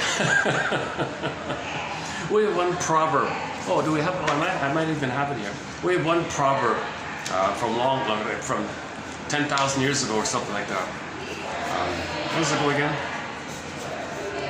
It's simply, when you want to describe a person as that person not knowing what they're doing in life, not knowing where they're going in life, indecisive, You say, well, that man ate a chicken leg. Like one chicken leg. He's supposed to eat two so the chicken can go. He can go. The chicken can't go with just one, hopping on one, a little confused. He ate a chicken. He ate a chicken. He ate a chicken leg. Do we have it here? Yeah, here. Hang on. Go to 20. Oh, that's not it. Oh, hang on. Sorry.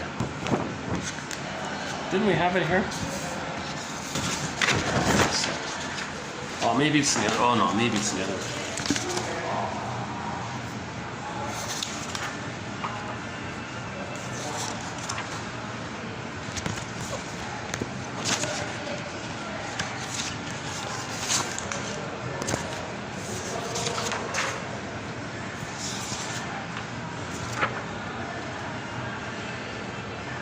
Okay, no, it's not here. Okay.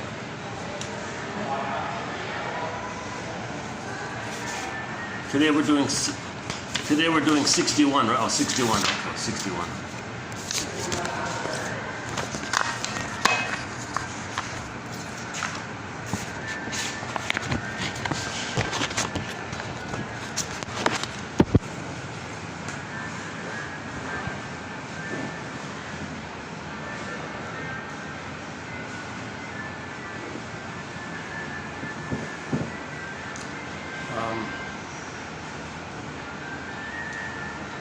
Okay, so if the mother is too busy with her unmet need and still has the relentless hope to be seen by her mother, and she's trapped in the mirror like that, that means to stay trapped in the mirror, she's got to treat her baby the way she had been treated, because she made the Faustian deal that she's going to treat herself the way the mother treated her.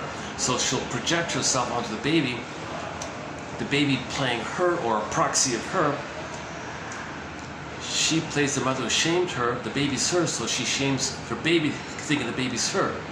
Hocus pocus. At the same time, on another level, part of the Faustian deal is she really is angry with the mother for all this. But what she can do is, after she shames the baby, at the same time she can think the baby is her mother hurting her. Now she's going to be herself angry, fighting with the baby, thinking the baby's now her mother. So first, her own baby played her, whom she shames. Then, hocus pocus, flip-flop, double focus, same time, on another level, as she's shaming the baby, who's her soul, at the same time, in a dreamy thing, poof, the mother is hurting her, the shamer, and now she's attacking the one she's shaming. Okay, so in other words, how does the mother express her anger at her mother if she is that mother? If she is that mother, and she's angry at her, and she is her, how does that work? Well, okay. After she shames her soul, she flip-flops, the proxy playing her soul, flip, poof, there's her mother. She plays herself angry at the one she just shamed. So the child plays both. The child plays the mother's shame self, and the child plays the mother's dangerous self. The mother thinks the child is basically her. Okay? No good, and mother's dangerous. Child, you're no good and you're dangerous. And when she sees the mother's dangerous, that's her mother whom she's angry at. There's an old quote that says, very traumatized people hate the ones they hurt. So she hurts the baby and then hates the baby. Because after she hurts the baby, the mother who hurt her, now she's angry like that. So she flips it around like that. Because that part of the brain, this dream world, okay, it's called primary mentation, primary process thinking, Alice in Wonderland thinking.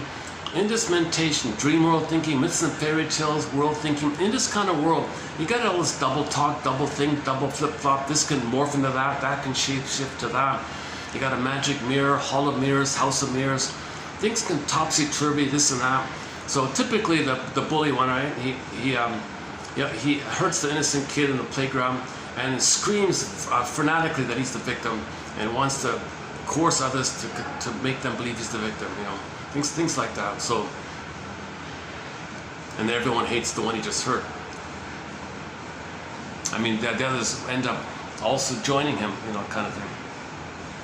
So this is the power of primary process mentation. This is the power of the baby's efforts to survive with the mother. The mother didn't feed the baby. The mother didn't hold the baby and soothe the baby. The mother abandoned the baby. The mother betrayed the baby. How? Very simple. The very simple way mothers are abandoning and betraying their baby, if they just let the cord be removed and let the cord and the baby taken away, that'll do it. Now, why would a mother do such a betrayal? Because that's what happened to her and she doesn't remember. When we don't remember, we repeat. The mother doesn't remember that she was abandoned and betrayed by her mother. So the only way to move towards trying to remember that she was abandoned and betrayed by her mother is that she'll do that to her own child again and again and again until she can say, hold the phone here. Where did I learn this? Why am I doing this? Oh, I see. This is action language. I'm communicating with behavior. I don't have words. I don't remember scarecrow, no brain. So we got to build that brain. So she's got to build that brain. Okay. So typically, it's making inferences. The mother says to herself, "Wait a minute, hold the phone here.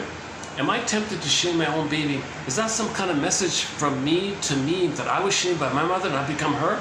And is it such that I'm about to shame my baby to make me aware that I was shamed? Wait a minute, that doesn't make sense. I don't have to shame my baby. If I can now make the inference and catch myself." So we have a very good quote in this area. One woman was about to have a baby. She said, "Hold the phone here. Stop the presses. Shrinker man, wise me up if you can. Placate these, shrinker man." The shrinker man said to her, "Oh yes, you're letting me know what kind of childhood you had." She said, "What do you mean, sir? What do you mean, shrinker man?" "You're letting me know what kind of mother you had and how it felt being with her." "Please continue, shrinker man." "You're putting me in the role of you back then, and you're acting like her. And I feel like a kind of a tug and a push and a pull and to feel maybe you felt with her." She went click, click, click. She put the pieces together. She made the linkages. She understood it. Okay, she understood it. So she recreated the trauma with her mother into the shrink room and used the shrink as her, and she played the abusive mother and recreate the whole thing. Now the shrink is aware of this and helps her to bring it into the air of consciousness. Now when she's conscious and she remembers, she doesn't need to repeat. If she doesn't remember, she's going to repeat. If you remember, you don't repeat. That's Mr. Freud's most famous essay, memory, repeating and working through. Okay, celebrating its 110th birthday this year, is that right? 111th birthday. 111th birthday, is that right? Oh, whatever, never mind the birthdays. The reason birthdays on my mind because we're talking about Rod Serling from the Twilight Zone. If he were alive today, he'd be 100 years old.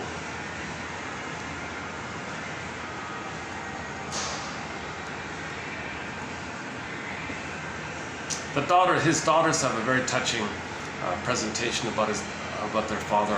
I believe it. Yeah.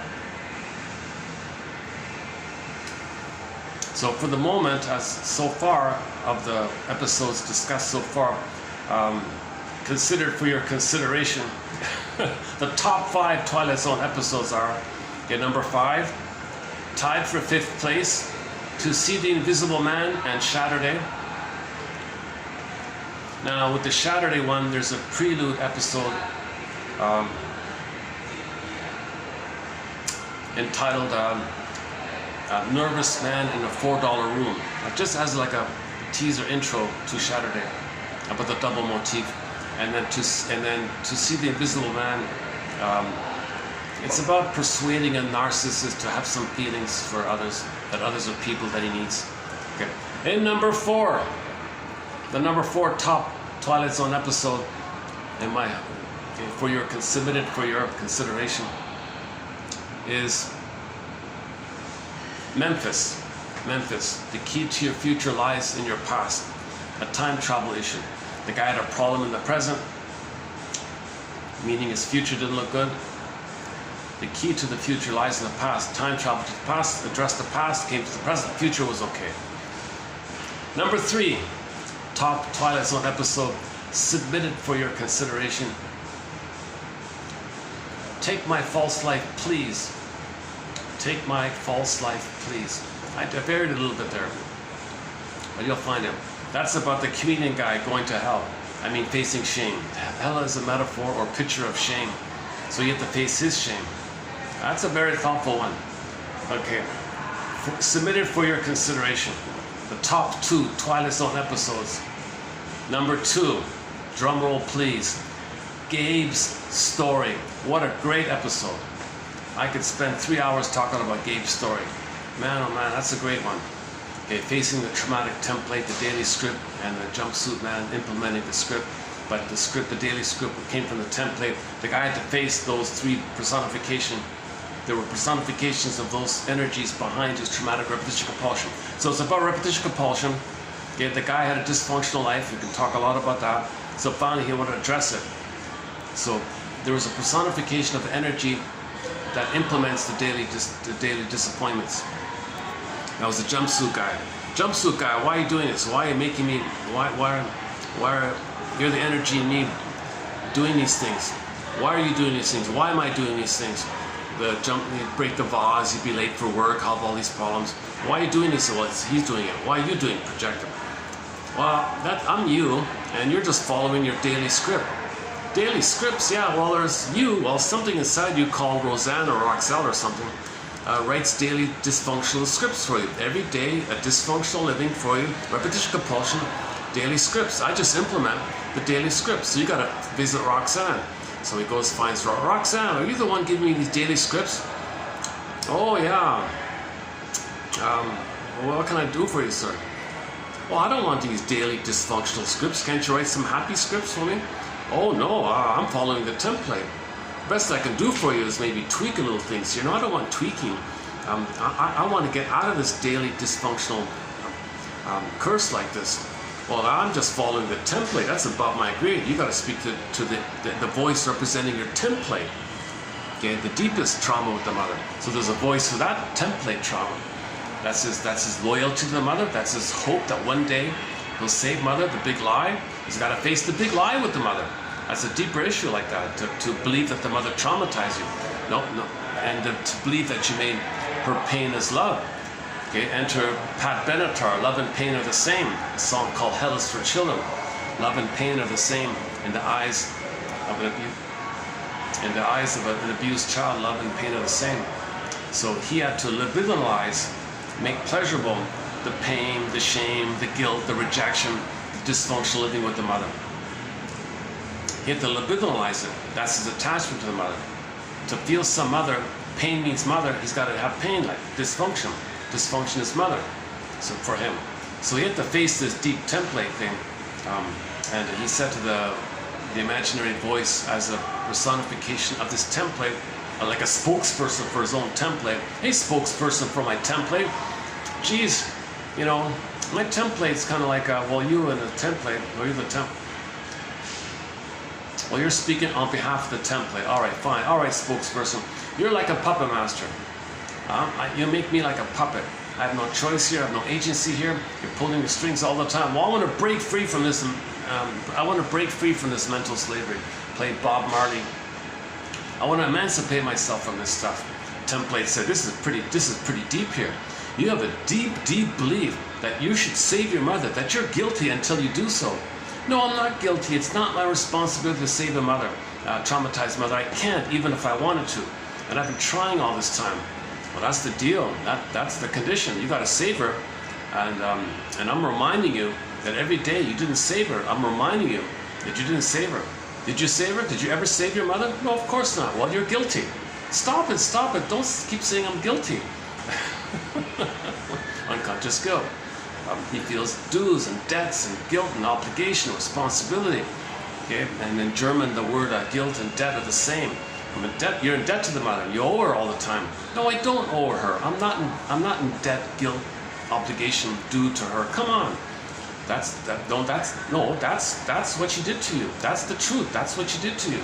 Well, I want to break free from this. So this goes on, this kind of insistence that he wants to emancipate himself from the mother. That's called arrest. Now I enter the story Arestia, where you have to really metaphorically get out of this kind of thing. Not literally. Remember, mystic fairy tales are pictures or symbols of inner dynamics. They're true on the inside, not on the outside. Don't take it literally on the outside. They're symbolic or metaphor, allegorical or symbolic, allegorical for inside stuff. Okay, so he had to kind of separate from the mother. So he was fighting with this, his parents basically, in effect. So he managed to cut the strings. Now he's a puppet with no puppet master. But he said, fine, I'll trial and error, I'll make mistakes, but they'll be my mistakes. I'll work towards knowing myself, and I'm going to give up this hope that it's my job to save the mother. I'm going to give up the hope that if I'm dysfunctional, one day I'll win mother's love. I'll give up the hope that if I'm dysfunctional and miserable, that maybe one day a magical good father will appear and protect me and guide me. Or mother will change her ways. I'll give up these kind of hopes, or I'll give up the hope that if I repeat the thing, if I'm dysfunctional day after day after day, it'll somehow change the past. I'll give up these relentless kind of hopes. I'll start to see both and way of thinking. I'll think in both and terms, not either or terms. I'll get out of the jungle, survival with the battle. I gotta think in both and terms. I'll discern real needs versus defensive, sham, neurotic needs that are there because my needs are met. So I'm going to mourn the losses. I'll have the both and mind. I'll mourn the losses. So he tried to break free from this, and so the image was he did. And then Roseanne said, wow, you're brave. Thank you. Now you give me less work. Now I have fewer scripts to write. Jumpsuit man, yeah, it gives me a break too, because I got all these scripts to follow. Roseanne keeps me very busy, so if there's less work for me, thank you, Gabe. Yeah, thank you, Gabe. Gabe is free now. Great. Okay, the Gabe story. Now the prelude, the teaser intro for that is a thing called Nick of Time. A Nick of Time. About the mystic seer on the dining table. It's sort of like a mini condensed version of Gabe's story, but you don't really see it fully with Gabe's story. So with Nick of Time. In Nick of Time, he had a mother complex. He was also loyal to the mother. So he transferred the bond to the mother onto the mystic seer toy on the table. And he was clinging, clutching to the toy. The wife says, are you married to your mother or are you married to me? Look, darling, you got a mind. Are you going to waste it just to find this machine to you all the time? So you have to break free from that. Just like how Gabe broke free, the guy in the diner broke free from that little toy. The toy triggered the mother and he transferred the mother to the toy. And he depended on the toy. It's called the mystic seer, fortune-telling toy kind of. You put a penny in, you get a little slip of paper, and he would twist and make believe that the thing knew him. Mother knew him. Mystic seer. Mother's a mystic seer. Mother's an all-powerful mystic seer. Mother's like that. So he had to break free from this toy, break free from the mother. So the fellow did break free from the mother. Gabe did break free from the template. Great episode. So I would recommend Gabe's story, and at some point watch Nick of Time, either before or after. Number 1, drum roll please, for your consideration. Submitted for your consideration. The number 1 best Twilight Zone episode so far, just limited to what I've seen so far. I've only seen a fraction of the episodes, barely a quarter of them, I guess. I don't know, maybe 20% of them. There's a lot. I got a lot I haven't seen, but from what I've seen so far, the number 1 episode is Wong's Lost and Found Emporium. Wong's Lost and Found Emporium. Lost and found. Okay, we had our golden ball, we lost it, want to find it. Every finding is a refind. You go to the lost and found place. Metaphysical science fiction. So a guy goes to the Emporium. Mr. Wong, I lost my soul, can you help me? He helps him. And he helps him like that. Okay, that's a really thoughtful, really a very encouraging, surprising, spot on, great episode. Those two are actually pretty close. They're, I'm going to give the number 1 to Wong's Lost and Found Emporium, but Gabe's story is pretty close to number 1. Those 2 are really the best episodes. The top 2 right there. So your mission, another mission, should you choose to accept it, okay, okay, is to watch those 2 episodes. Now for the second episode, Gabe's story, I also recommend Nick of Time together with him.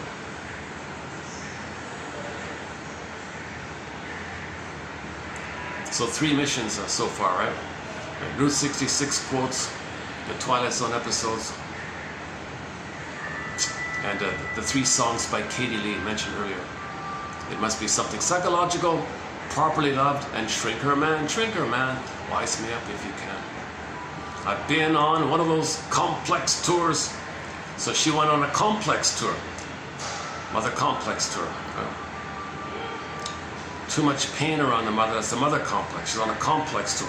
Guilt tour, unconscious guilt tour. Faustian deal identifies as the mother. Faust complex tour. I've been on one of those complex tours. It just means too much pain and memory, too much emotional investment to one thing. And usually it's the mother and the guilt or identification with the aggressor, things like that. Now Gabe had the added element of not wanting to have agency, because to do so would mean he would give up the hope that father would come and guide him and protect him and teach him out of the mother. So if he initiated, that means there's no father, that means gobbled up by the mother. But what does that mean? It's a delusion. The mother he thinks is a monster, but that monster is a picture of how he felt with her. So it's all, like they say, oh, it's all in your head, yeah. It's the famous line. I've never used that line. Oh, it's all in your head. Enter the fifth dimension, the zone between, what is it again? The pit of your fears, between the pit of your fears and the summit of your, and the peak of, and the summit of your hopes, the twilight zone, this dimension.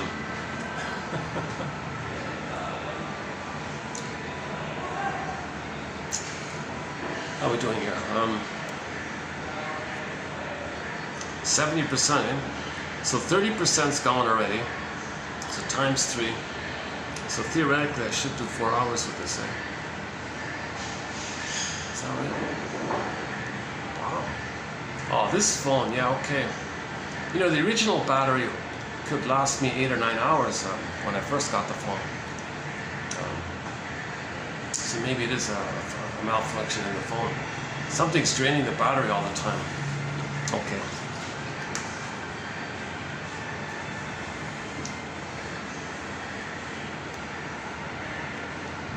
Okay, so we started off with the basic idea that the child is not being mirrored, not being seen, not getting his needs met. The pain of it, he crosses over, it becomes the mother doing that to himself, too painful, find proxies to play him, shame the proxy, because the proxy is him, he's the envier. So the baby believed mother hated his goodness, he becomes the envier. To have a mother, he's got to hate goodness. No, so he feels schadenfreude and glee when he exercises his envy. So a famous person said that the pillaging or plundering, it's not, greed is a part of it. The greed is the insatiableness of mother, where are you, mother, where are you, the greed like that. But the deeper issue is envy. To have a mother, you got to destroy goodness. So you seek goodness, that's destructive. But the deeper engine, the broader, deeper, stronger engine underlying the greed on the surface is the envy. The envy is the true driver, he said. And envy means the only way to feel safe with the mother is to see goodness damaged. Because you're trapped in the mirror. While you're trapped in the mirror, envy is taking place. He calls it granvy.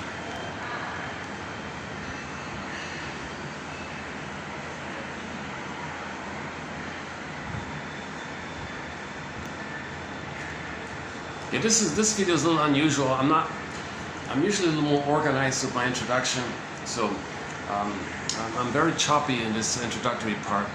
So I hope some parts of it have been of interest. So normally I do the stingers and the clingers, the 18-month transition, and the personality patterns of the stingers versus the clingers, kind of, not versus, but the clingers have hope to save mother. So they find copies of the parent, try to save the copy of the parent, thinking they're still saving the mother in the past. Dysfunctional. That's the right, it's neurotic. The baby had to save the mother, that's neurotic, number one. But to find people who remind you of the mother, save them, thinking you're saving the mother in the past, that's neurotic. To apply those defenses in the past to the present, that's what it's called neurotic. It's a conflict like this, the wishing that you need mother's love but didn't get it, the conflict still need, that's why it's neurotic, the conflict is still going on. Now the stinger mode, it's too painful to have this kind of hope. They just cross over and find proxies to play them with hope and crush their hope the way their hope was crushed, kind of thing. And then they'll hate the ones they just hurt. So the stingers are more perverse, they're more disturbed, they're way more filled with ennui and envy and schadenfreude. because it's very tenuous, looking in the reflection in the pool of water. They can't leave that. Let's see, that's all they've got, kind of thing. So they sacrifice the quote-unquote human side of being human, and they're still in this more tender place of mother, are you ever going to see me? Mother, am I ever going to see myself reflected through your loving eyes? Am I ever going to get that? I can't develop if I don't get that. So they're still in that kind of place. So they give up. They think, don't talk to me about development. Don't talk to me about love and trust and empathy and generativity and being an elder and don't talk to me about that stuff. That's a huge luxury. Yesterday's quote is, that's a massive luxury. I'm still in the survival place. Mother, are you ever going to look at me where I can see myself reflected through your eyes, and can you see me with acceptance so I can accept myself? He's still waiting, trapped, frozen in that moment like that. The clinical picture is he's going to develop a constant attitude in life where he's the center. It's all about him. He's got to be the center, called narcissism, right? And it's addictive because the little white flower, it's addictive because because he's taking refuge in the constant oneness of the mother in the uterus, where it's a blissful feeling. In the uterus, some guy called it oceanic ecstasy, blissful oneness, blissful ecstatic oneness. So he's blipping up those kind of feelings like that. So he's just in a dreamlike, addictive kind of state. So he's too addicted like this. He's too dependent on this. He's too dependent on this. So don't talk to him about empathy and things and making an apology and all that. Their slogans are typical. Their typical slogans are never, no regrets, no apology, all that typical stuff. Okay, that's a sign of trauma. That the feelings are frozen, and the feelings can be a part of the person. That they haven't mourned the loss of the loving mother that should have been there. They didn't mourn it. Now, how do you mourn something? Well, you gotta call a spade a spade. Mother didn't love the baby. Okay, asterisk. Okay, from the baby's point of view, if the baby's needs aren't met, he wasn't loved by the mother from the baby's perspective. Never mind the mother's intention or something like that. It's the effect on the baby. If the baby's soul had to turn to stone, he wasn't loved. Come on, baby wasn't loved. He's got to call a spade a spade. Okay, now in order to call a spade, you got to get your mother's story. You got to see them as people, traumatized people, members of Homo traumicus. Okay, the mother was impaired. She was trapped in the mirror. She doesn't have the beingness to love. Okay, she's repeating and transferring her past to the present. Her constant present is still her past all the time. She can't be in the present because she's always in the past. She transfers her past to the present, so that means she's always in the past. The present's still the past for her. She can't be in the present to love the baby. Baby's not seen. And yesterday's quote was, another way to think about Joyce McDougall, another way to think about the narcissist looking into the pool of water is that there's an emptiness there. No one's looking back. See, when mother's looking at her mirror, she's not looking at him. So narcissist looks at the pool of water, no one's looking back at him. There's an emptiness there, right? Like the mirror doesn't look at him back. Like he can't see anything, right? Like no one's looking at him. If the mother's busy or something, and she can't look at the child, that's her way of describing one way to think about that image, the famous Michelangelo image. Not just Michelangelo, other people. There are many good drawings of narcissists, leaning into the pool of water, staring there like that. And then that's the psyche of a person, right? And in that psyche, you got Echo, the soul, turned to stone. So Echo becomes a statue, and then he becomes the little white flower. What? That's amazing, eh? He becomes a little white flower, the soul turns to stone. The lady there turns to a statue. Like, whoa.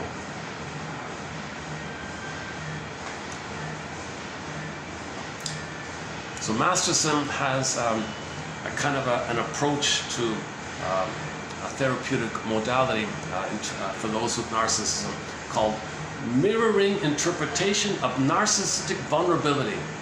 It's described in his books. I'm not a shrink. I won't do it justice if I try to summarize it here. For that case, I think you got to read his books, the whole case study and the build-up and all that. Mirroring interpretation of narcissistic vulnerability, because you mirror his narcissism. Number one, mirroring interpretation of narcissism. So you mirror his narcissism. So you join briefly, and then you slip in that he's vulnerable and what he does to soothe himself. It's so painful for you to Focus inward. So what you do to soothe yourself, you're a god. You do this, you're a god. You're so powerful. Okay? What you do to soothe yourself is externalize and have prejudice. What do they got to do? What do I got to do? What do they got to do? So he has a chasm inside, right? Disney film Inside Out, the chasm there.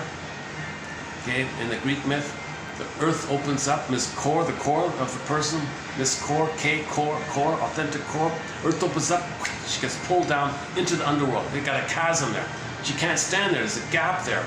And to show the attitude of the pain around it, you got those sarcastic mind workers, the very sarcastic characters. Okay, now that's a pain to lose your soul like this. Now Dickinson says the mercy is the brain sends you a swoon of endorphins, a numbing, blissed out, stupor-like, dream-like, drunk-like state called the swoon.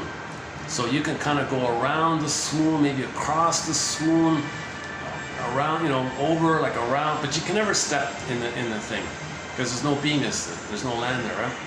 So now you're in a stupor. While you're in the hypnoid state, hypnotic state, it's a trance, you're repeating. Another thing about the repeating is those cartoons, Bugs Bunny, Sylvester the Cat, Daffy Duck, and all those, they have like a watch there. You're getting sleepy, your eyelids are getting heavier, and so on, right? Repetition compulsion, he said, it's a bit like that.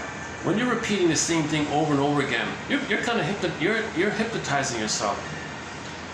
You're hypnotizing yourself when you repeat it. You're in this trance, repeating and hypnotizing, like the watch going across.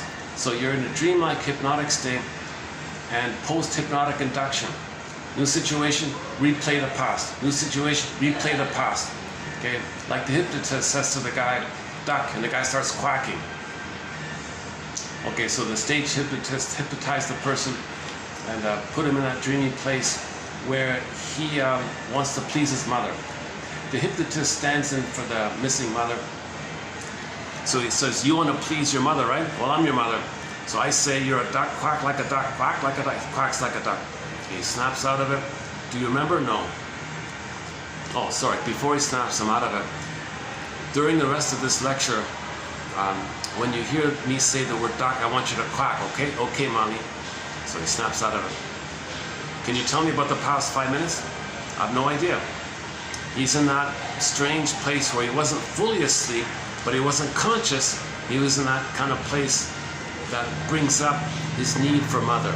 And he filled in for that, called hypnosis. So later on, he would tell a story about a duck. The guy jumped up, started quacking. So you apply that idea that in new situations, it's kind of like duck, quack, repeat.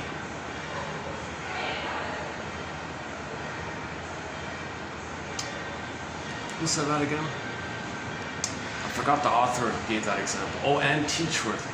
Oh my God, Anne Teachworth has an excellent book. We did a 3-video special run on the work of her famous book entitled Why We Pick the Mates We Do. An excellent analytically minded, psychoanalytically minded, psychodynamically minded about the couple imprint. As a child, you decide which parent to play, find someone else to play the other parent, and then as above, so below. Your relationship is a reflection of the inner state. Okay, so you got to fix the inner state, then your outer will reflect that, as above, so below. So your outer life is a reflection of your inner state. Like your present life is some kind of reflection of what's going on in your mind, kind of thing. So fix the mind thing, then the outer will reflect. Have a healthier inside, then the outer will be healthier. Man in the mirror, right? Want things to be better on the outside, will heal your inside. Then the outside will reflect the healed condition. If it's whacked on the inside, then the outside is whacked, right?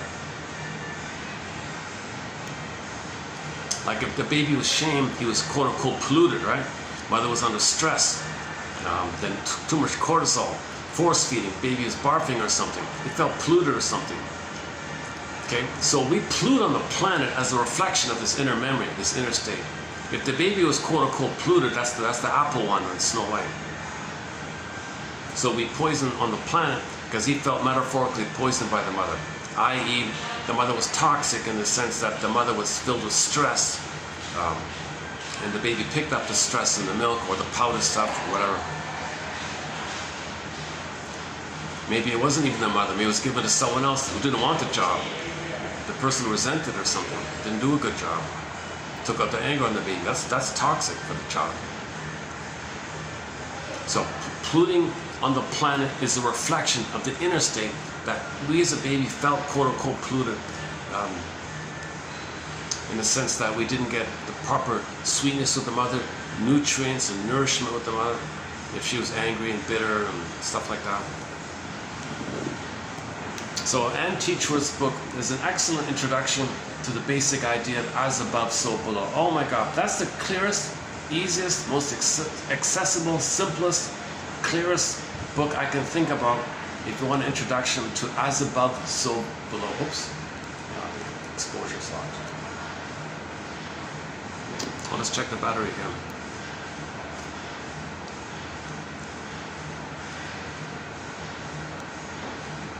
So I should be able to double this yeah, 4 hours. So this should, assuming there's no freak out with my battery like before, I could potentially get 4 hours. That's enough. Yeah, that's fine. That's good. This gives me a little more flexibility.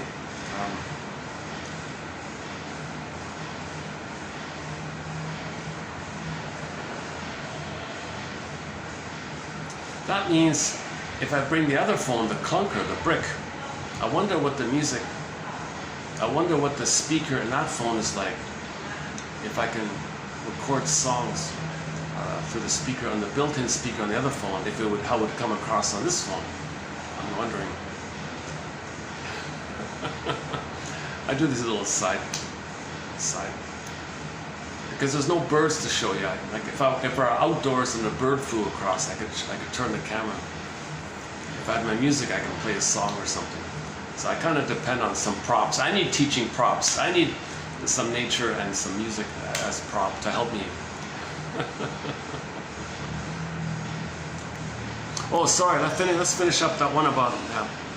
So the anger is an expression of unmet needs, right? Babies in need for mother's sweetness. Okay, double binding, gaslighting, using the baby unavailable, envious, has to shame the baby. Okay, whatever's going on, okay, the baby's needs aren't met, he's going to be angry. His anger is toward the mother. His life force was for the mother. Mother said no, he's angry at the mother. Kind of simple like that. So now he's got this scream and anger towards the mother.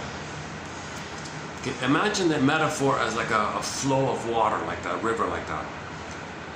But the mother doesn't respond. She doesn't pick up the signal. She doesn't say, I'm sorry, I didn't meet your needs. She doesn't interpret the message that his anger is an expression of his unmet needs. Baby, you had needs? I don't care. You're angry about it? I don't care. Whoa. So metaphor, it can't go anywhere with the mother. The mother even might push it back, and mother might even push the child's energy back. Anyways, it hits a wall somehow. So just like in a river, the water hits the bank, it'll turn inward. Now it's spiraling inward, it's rebounding inward, it's rebounding inward. Like, whoa. If the trauma is before 18 months, okay, this is too intense. He's got to develop a stinger personality pattern, a Faustian deal, to discharge to divert the flow, the water flow sideways, like on an angle, to anyone. So anyone can play mother, everyone can be mother, the world can be mother. He's got to express his anger to anything, anybody, any place, anywhere, because that's all mother. So when Freud said eros thanatos, that was just a prop to talk about this river thing. Okay. Now sometimes the traumas post 18 months maybe can hold it all in. That's somatization. He'll get symptoms. He won't project, he'll just hold it all in like that. Some people do seem to hold it all in.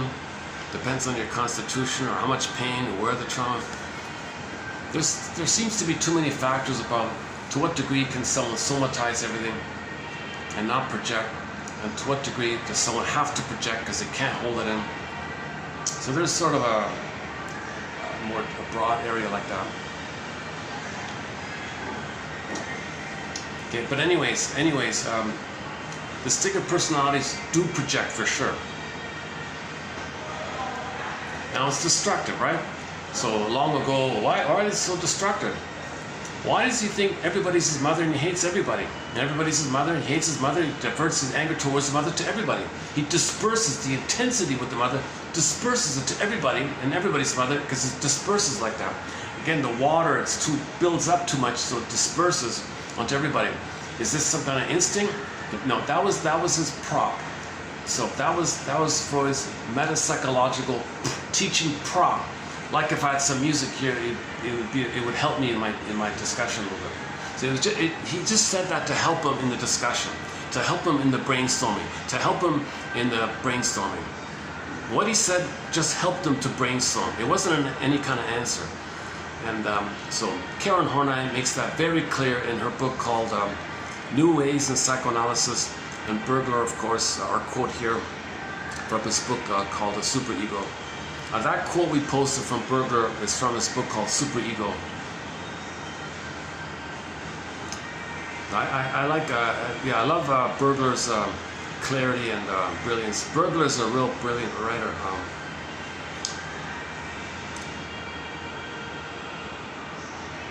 I think what draws me to Bergler is he does include a lot of literature quotes to highlight a psychological point, and he's effective with it. He's clear with it. He's not trying to show off. Oh, I read this. Let me show you. No. He ties it in to help you. You know, like the Mark Twain quote recently. Okay, so that's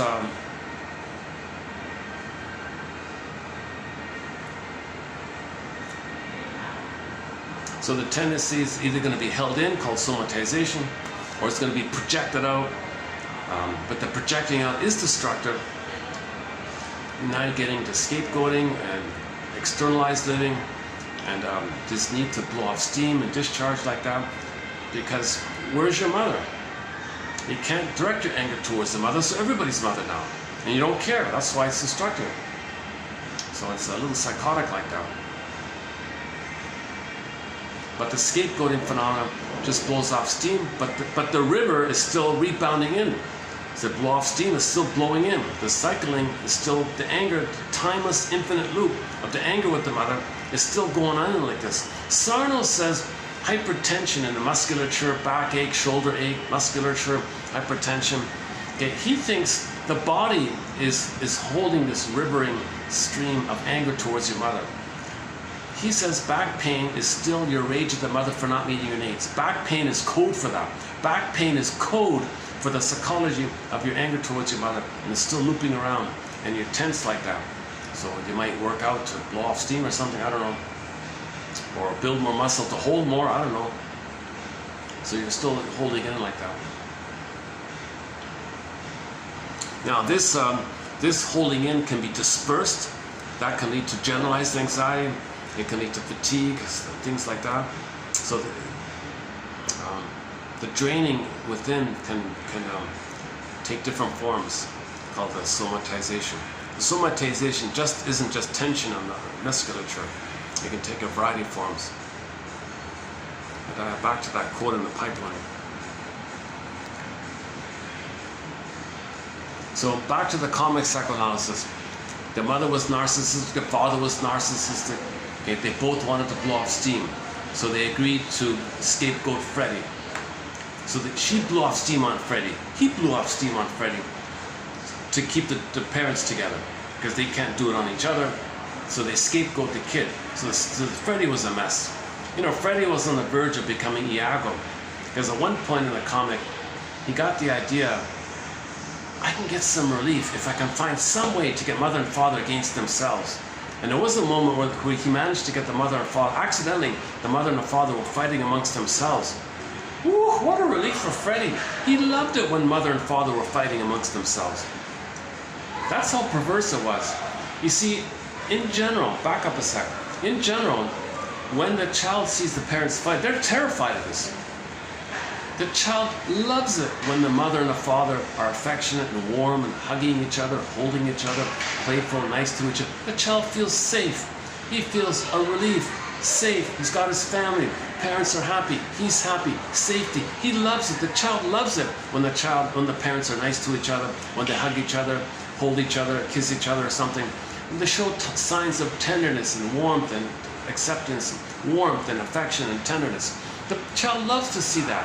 He loves to see that, right? If it's not there, he's a little scared, of course, right? Now, in the case of Freddie, he had so much pain put onto him. So he got less pain when the parents directed each other's pain on themselves. He felt some relief. He said, "Ooh, what a relief." Now, if that's a pattern for him, he'll go through life like Iago, hiding behind the scenes, spreading rumors around, coaxing others against themselves, and he feels relief. If that's going to be his prototype to deal with that, if that's the couple imprint, the family imprint, as above, so below. The outer will reflect his home life. His daily life will reflect what happened in childhood, kind of thing. So he was on the verge of becoming Iago, actually. I think. So luckily, the shrinker man said, "No, stop. Let's freeze frame here. Freeze frame. Dun dun dun dun dun dun dun dun dun dun. Freeze frame." Did we play that song? Have we ever played that song, Freeze Frame? From the Jay Giles band, Freeze Frame. There's a Freudian slip. That song was on the radio when I was a kid, right? I don't think I've ever mentioned that song in the 4 videos of doing videos here. Freeze Frame.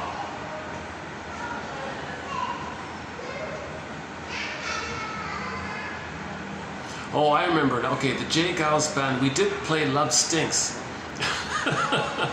One thing's for sure. Okay, he's talking about stinks. Okay, the pollution with the mother. Transfer. He means transference, love stinks. If he recreates what happened with the mother to somebody in the present's a reminder or a catalyst to remind you of the interaction with the mother, and that stunk. Okay, love doesn't stink. Transference love, repeating the problem with the mother stinks. That's painful, in other words. So there's a difference between regular love, like person-to-person relating, versus transferring the problem with the mother to the person in the present and still fighting with your mother in this unresolved issue with the mother.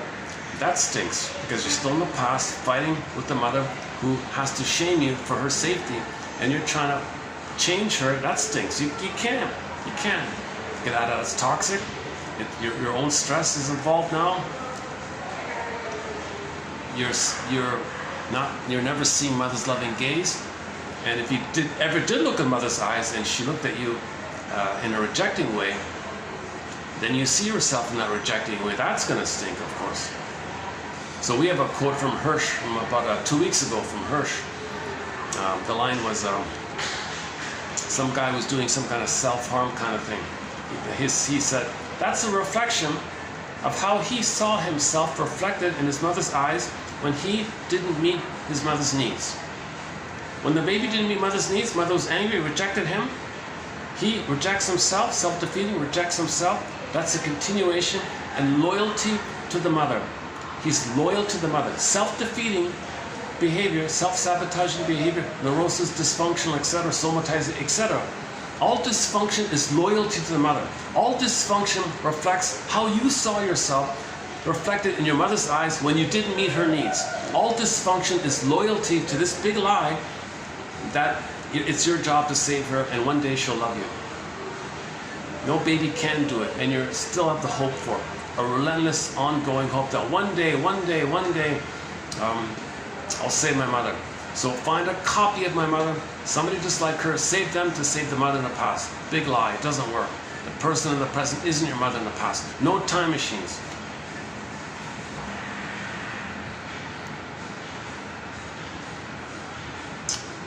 Let's check the battery again.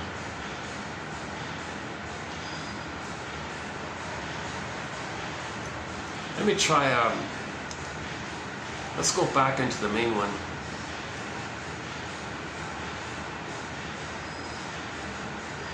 I don't want to spend too much time here because the front desk is just sort of out to the side there.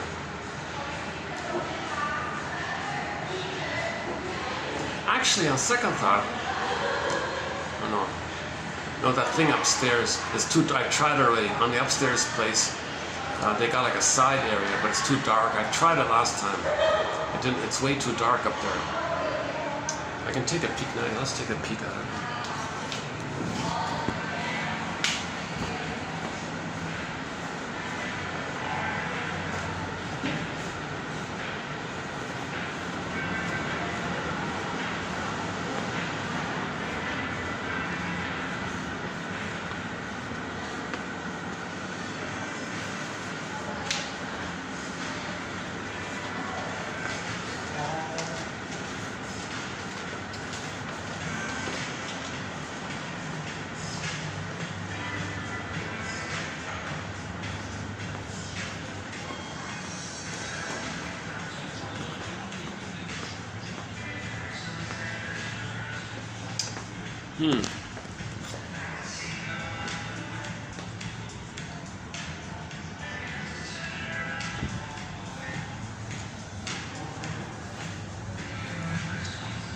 Well, if there might be enough light, the only spot would be here.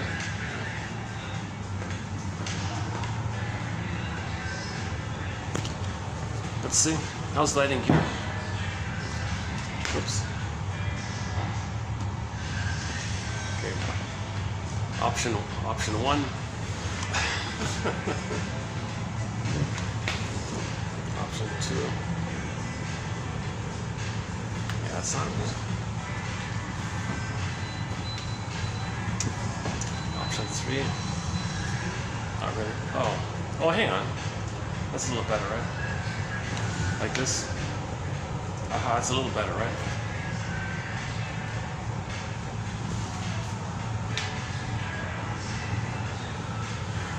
Ugh. These are nice chairs, at least.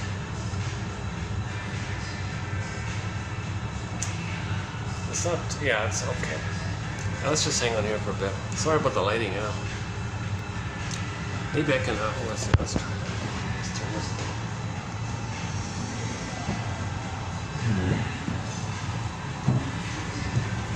How's that? Is that a little better? Oh, no, doesn't make a difference, eh?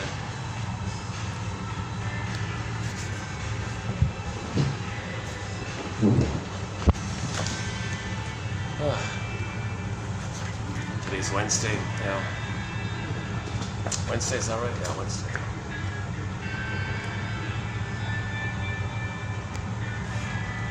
Okay, maybe I'll just maybe leave it there for the. So what I just did for the past 2 hours is a mishmash of insights. I don't usually do it this choppy like that. So let's continue with this theory called the as-if personality. I don't have yesterday's quotes with me here, but 2960 is sort of part 1. This is kind of part 2 on the topic. So Miss Helen Deutsch, 1942, famous essay, As-if Personality. My understanding of it at the current time is it's kind of like this. Baby has feelings, right? Mother hurt him. So now the mother's going to keep on hurting him. So the baby says, why don't I pretend to have the feelings that I'm supposed to have? Mother's going to hurt that. So I'll create decoy feelings to protect my real feelings. So the child pretends to feel what he's supposed to feel, imagines the feeling, he mimics the feeling that he's supposed to feel, but which he's really truly afraid to feel. But mother's gonna gaslight him and attack him, right? So give the mother something to attack where he can protect his real feelings. So the child will pretend to feel what he's feeling, mother will attack the pretending thing that protects the real thing. So now he's got these as-if feelings, as-if personality. Mother attacks the baby's personality, child feels he's protecting his real personality, so he creates like a decoy for the mother, mother attacks the decoy. So I'm gonna temporarily experiment with the idea of decoy feelings. That's an original here, decoy, as-if feelings, decoy feelings, decoy. Mother, you want to attack my soul? Oh, I'll pretend to have a soul.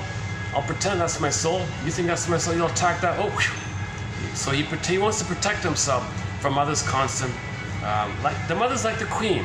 From the baby's perspective, the mother's like that wicked queen, envious, can't see and mirror the child's needs. Because that would mean separation from the mother. Separation anxiety. She can't leave the mother. She's still trapped with the mother. She can't leave the mother. To accept the child, she's got to be a person. That means she leaves the mother. I.e., she's still trapped with the mother. So she can't be herself to love the child. But the idea to love the child means she's got to be herself, i.e., leave the mother. But she can't leave the mother because she's still waiting to see herself through mother's eyes like that. So the child says to himself, gee, she's pretty dangerous here. She's always attacking me with the poison comb, her toxic thoughts, hair, comb, hair, thoughts, mother, comb, hair to the child, apple, food, Okay, and of course that the thesis is the problematic birth, because the mother maybe tried to hurt the baby in the birthing time, so he's re-experiencing the memory of the birth trauma. I think that's what the thesis might be about.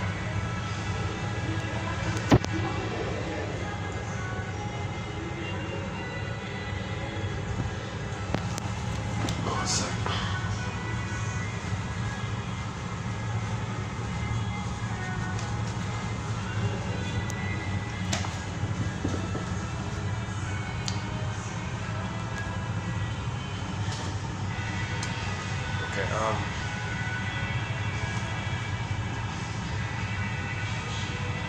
As a personality, so now somebody said, well, is that the false self? Is that a false personality? False feelings, decoy feelings, false feelings, pretend feelings, as if feelings. And somebody said, well, okay, fine, if you think in those terms to protect your real feelings, if the false self is there to protect the real self, okay, you can call that as the personality, the false self, if there is a real self to protect.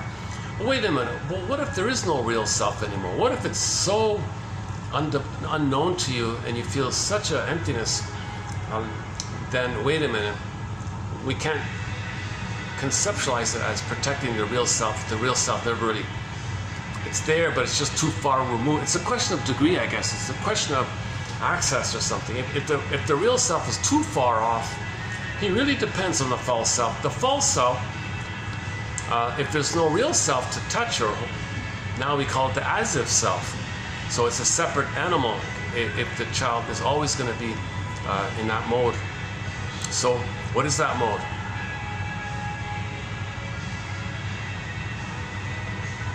Well, underneath that mode, underneath that,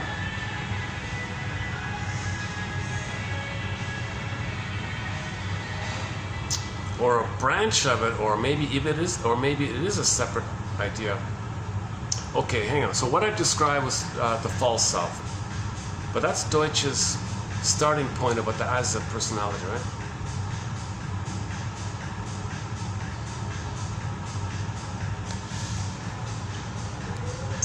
But these guys talk about the as-if personality in terms of identity diffusion, where the child mirrors the mother. Okay. So after he puts the decoy feelings, he still mirrors the mother. Okay, he mirrors the mother, that's decoy feelings. Yeah, why not? Yeah, why not? It's the same thing. We can say it's a two-in-one thing. Yeah, why not? So if the child is going to mirror the mother, and that's going to be his temporary identity, he'll be what the mother wants. That's all decoy stuff. Yeah, that's all decoy stuff. Yeah, okay. So conceptually it seems to fit. Okay, so what we're talking about here is a thing called where a person, you never know who they are really. Okay, they're very chameleon. They're good social butterflies. They're master salespeople. They can pick up other people's cues and say, they know what others want to hear. They know what will flatter others. They know what to act like or say to make others feel narcissistically proud. They'll meet other people's narcissistic needs, defensive needs. They're very intuitive like that. That they don't have any kind of authentic self. They're just too busy doing that. So they do that to person A. Person A is very flattered. Oh, he's so nice.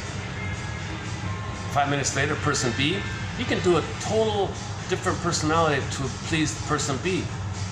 He forgets about person A, now he's person B. Person C, different person. And A and B are saying, whoa, this person's a real chameleon kind of thing. Well, they're just mirroring other people because that's what the mother wanted. The mother wanted the baby to mirror her. And he's stuck in that unique phase of trying to mirror the mother. So they can't love because the structure needed to love is beingness. But they never got the beingness because they're still trying to save the mother, mirror the mother. They're still in that phase. They're trapped in the mirror as well. And they're just trapped in different mother mirrors all the time. So they got all these different, each person is a different mother like that. It's the same mother, but it's the same dynamic. It's the same mother. They're just trapped in all these different mirrors like that. And each version of the mother.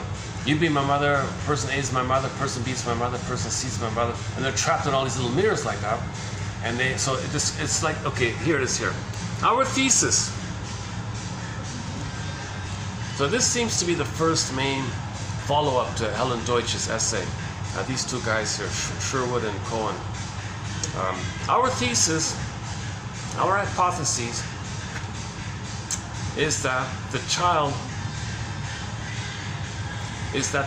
may become a sensitive but shallow reflection of the fantasies, expectations, and projective identifications of the parent. Okay, so shallow, hollow reflection of what other people want, what other people's fantasies are, what other people want them to be for them. So they're shallow doing this. Such a child often grows up to become someone whose life is organized around intuiting the expectations of others and then behaving in ways that both arouse those expectations and also create the image of matching up well with them. Right? These individuals are frequently described as perfect children by their parents, and they indeed seem to have assumed adultomorphic traits. Adultomorphic traits. New word there. The baby's morphed into a little adult. Traits. Adultomorphic traits. Adult-like traits. Very early in life. They are generally somewhat passive and tend to fit in well. They are a living mirror for everyone. Okay, as children, let's call them quiet BPD individuals. So that's their theory. Now I pause here. I don't go with this idea that the as-if personality is a quiet version of the BPD. It's just too jarring. The contrast is too great. BPD, my goodness, it's the intense outbursts and short-lived, dramatic, soap opera hysterics, throwing things, you know, these are soap opera stuff. A quiet version of that? What are you talking about? That doesn't fit really. But the commonality of the as-if and the BPD is that in the BPD, they do a lot of hysterics because they do identity diffusion with everybody.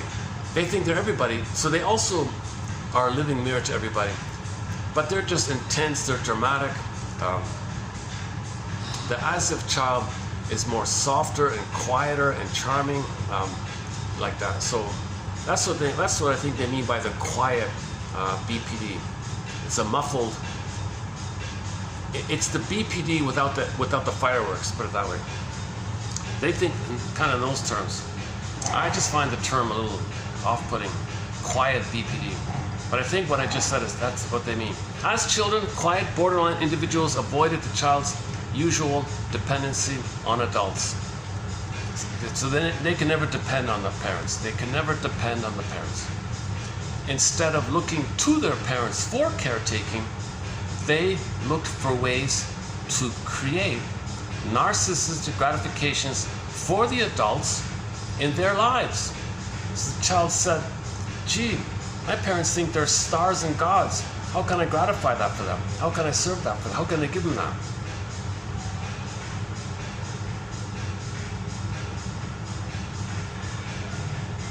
It'd be like if Snow White could somehow flatter the queen and the queen is always happy or something. Something like that.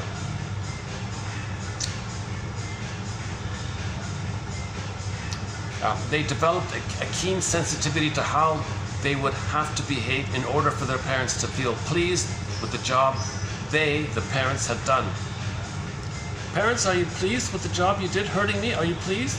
Oh, good, I'm happy.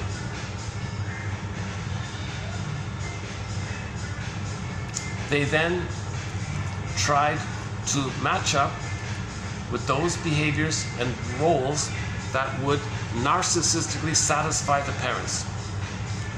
the parents could feel relieved at the child's self-sufficiency. The parents could feel relieved at the child's self-sufficiency, proud to have reared such a capable little man or woman, or even pleased to have someone who could take care of them, the parents. Oh, I'm so proud my kid will take care of me. Wow. They tended to be the proverbial perfect children who behaved with a maturity that was far beyond their years. Needless to say, such maturity was largely make-believe, lacking in experience, wisdom, and adequate parental models. They presented themselves as if they were competent when they weren't.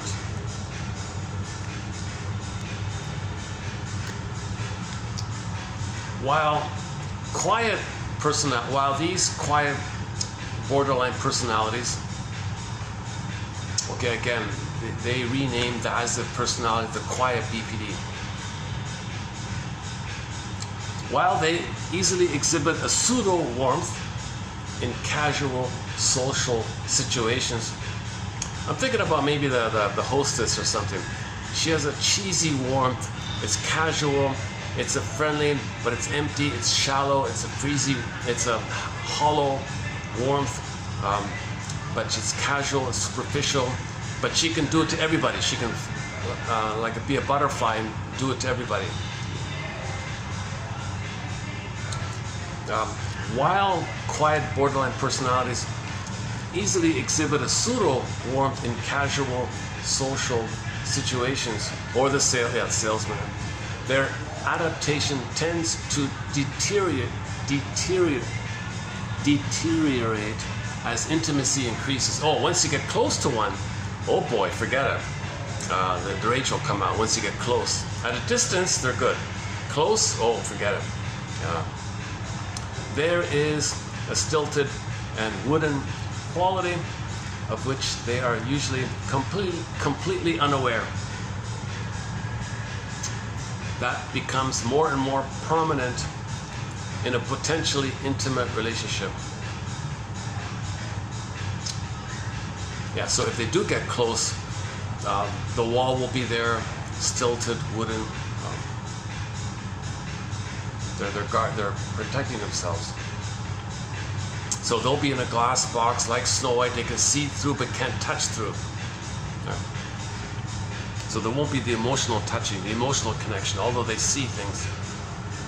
There is a lack of genuine investment that leaves others with the sense that, quote, no one is there. I met someone like that. Who are you? I never know who you are. Like, who? No one's.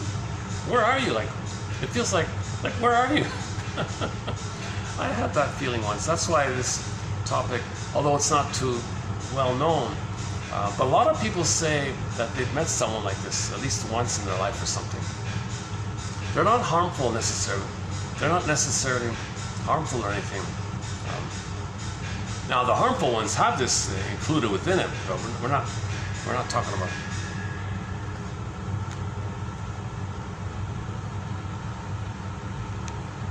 So the as-if personality is just a codependent pleaser. They never know themselves. Maybe that's a simple way of saying it. But we don't know. We can't say that the codependents have some identity. They're still in touch with their real feelings. But the as-if people or quiet BPD never know their real feelings. That's sort of the difference. So it's considered a distinct thing. It's not schizoid. It's not BPD, I don't think. It's not the false self. It's this as-if self. But there's very little material about it. And these guys surveyed the literature about it. So this book of theirs in the 90s, I guess, was sort of the first main kind of update on the topic.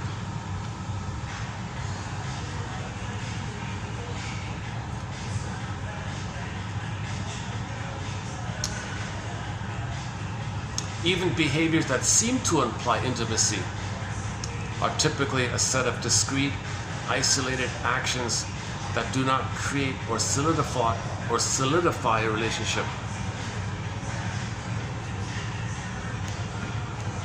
So this might be the charming playgirl, maybe, right?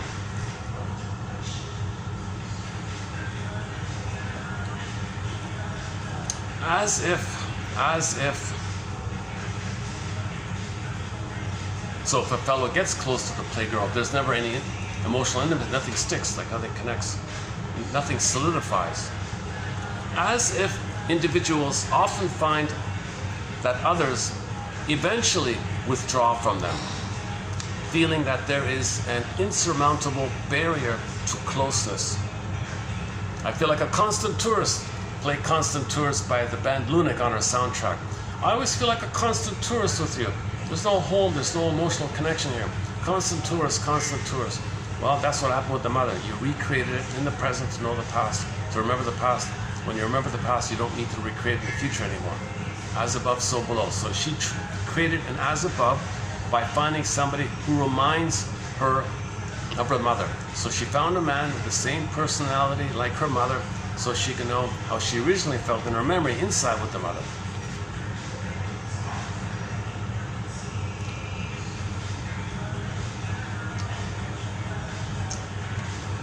Okay, next one. The quiet borderline individual's identity diffusion is further. It's just so dark here. Right? Oh, hang on. That's a little better, right?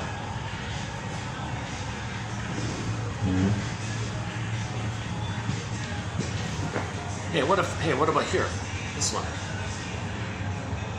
Just sit on the table. Okay, over here. Oh, let's do this. Hang on.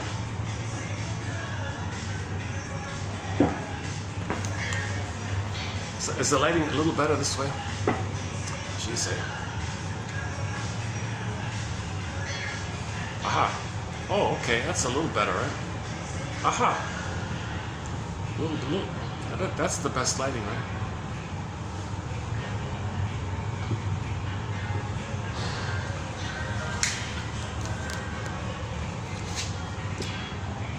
Let's see if we can do the next video outdoors in a park or something. The temperature is good now, yeah. Okay, next one here.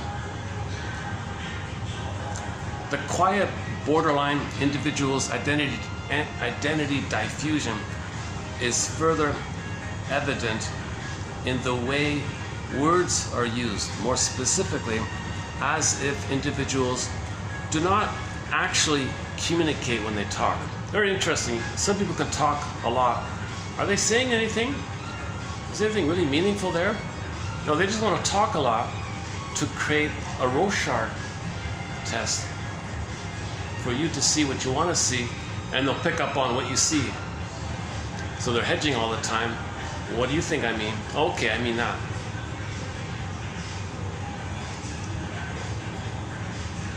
Rather, they string words together in a facile manner, saying a good deal less than is at first apparent. And you see this in the books. Some of these books, Waffle City, my God, Waffle for 300 pages. They didn't really say anything. Oh my God. So you won't get quotes from those books. Listeners are left in the position of having to provide the meaning and affect. The listeners have to decide, what does it mean? What is the feeling here?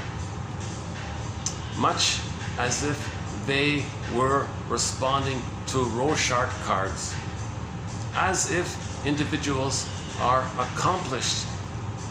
They are accomplished at presenting themselves in ways that allow others to hear and see what they want or expect to hear and see.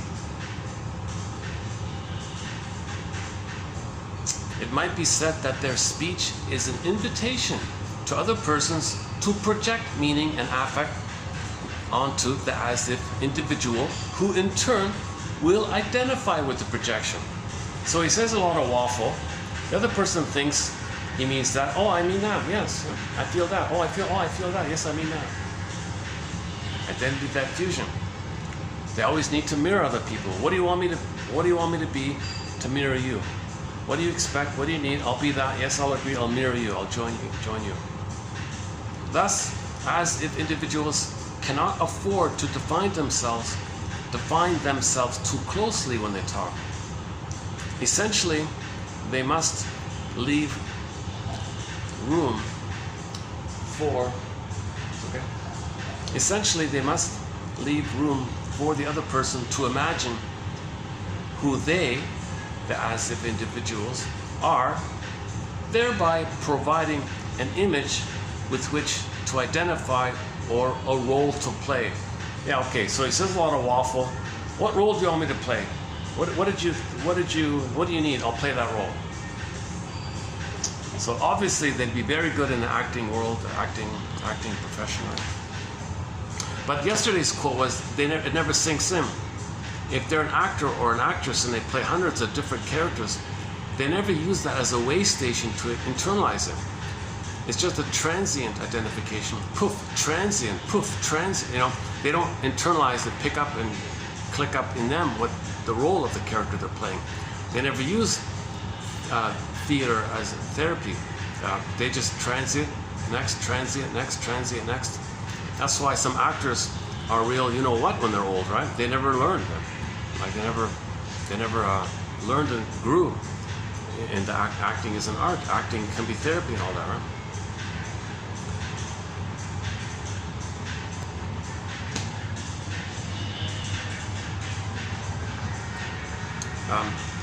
Okay, so how does the therapist, how might a therapist feel with these kind of clients?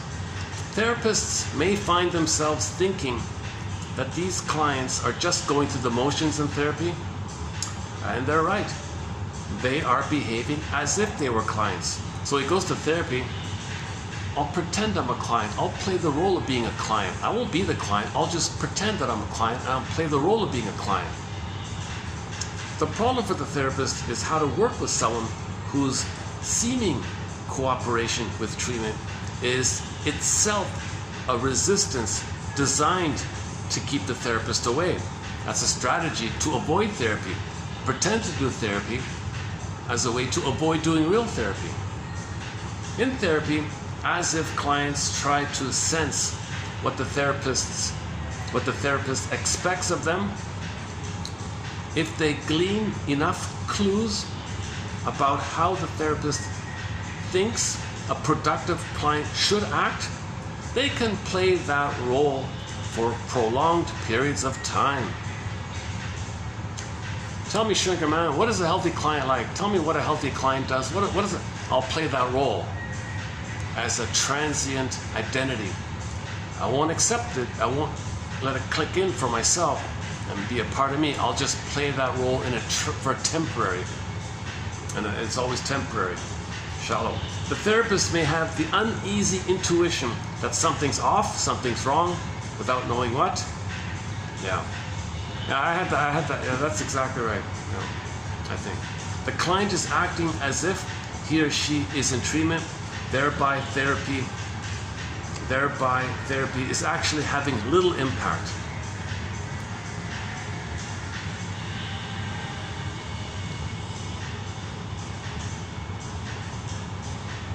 So the therapist says, what about this?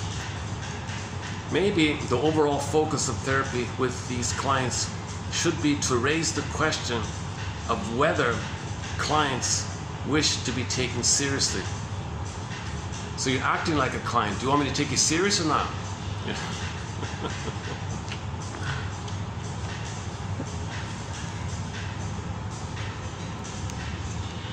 Okay, last one here. The task is to effect a firm difference between self and the world without making that boundary too rigid on the one hand or too permeable on the other.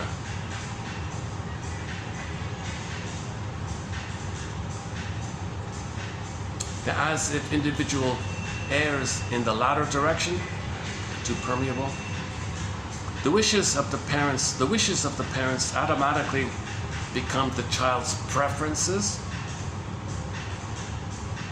So the child, what do you want, mother? Okay, that's what I want.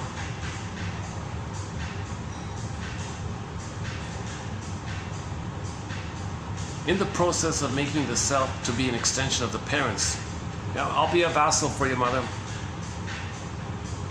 In the process of making the self to be an extension of the parents, the child loses all that goes with being a self. Autonomy, initiative, and integrity. There is, in effect, no private world. There are simply the wishes or expectations of others, and these fill up what would have been the self. Whoa. Yeah, well, that would have been, they fill up what would have been the self. So there's emptiness. As the personality feels empty, so either fill up that emptiness with your expectations, but by doing so, you pay the price. You lack your personal autonomy, you lack your personal initiative, you lack your personal integrity, i.e., you lack yourself. Whoa. Okay, yeah, that's not a bad discussion by these guys, yeah. Well, it can be the as-if, someone said the as-if personality, maybe it's just like a phenomena that exists to one degree or another in everybody. That's not a bad idea too, right?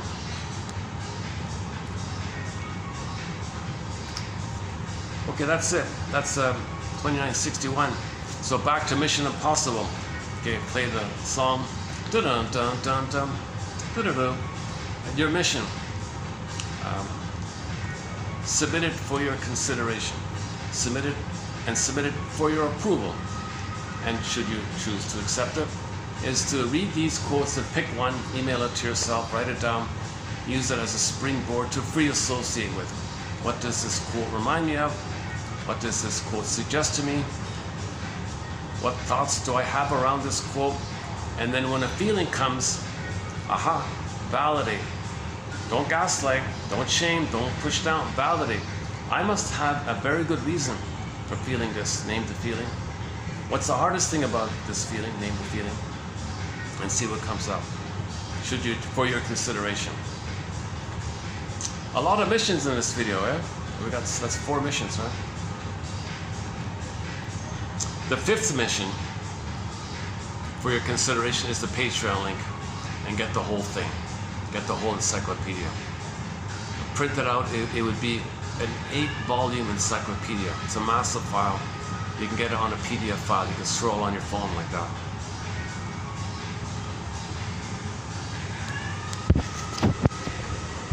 Let's see. And that's part 2. This part 2 is pretty good, I thought. Okay. So for more on these quotes, go to 2960, yesterday's one. And then part 3 is going to be 62, right? And we got part 3 coming up as well. Now these ones come from another author.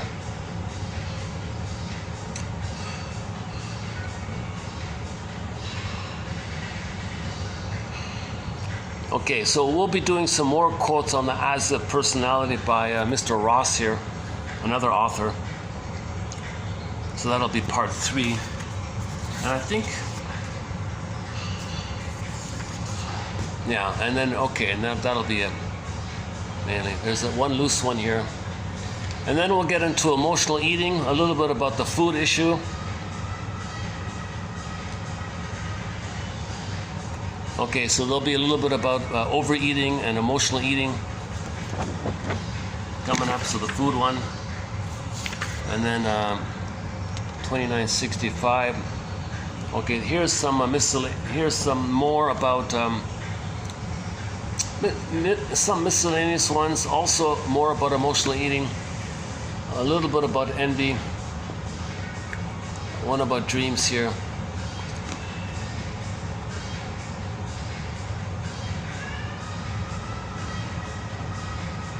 Yeah, okay, and self-defeating behavior, okay.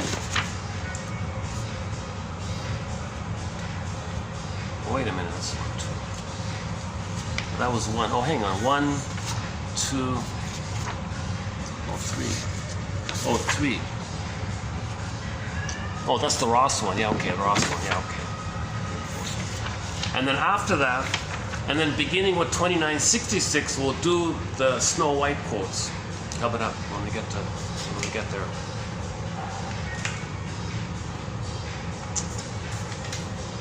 One second.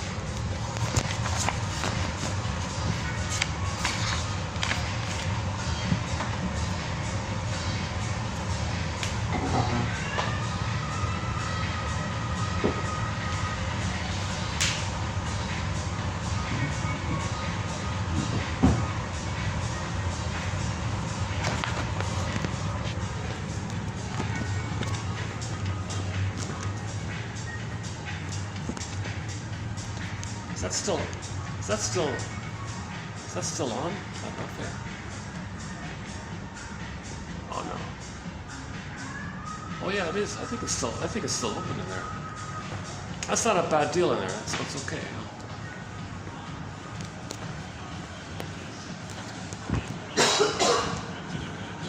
Okay, see you next time. Yes, please, sir.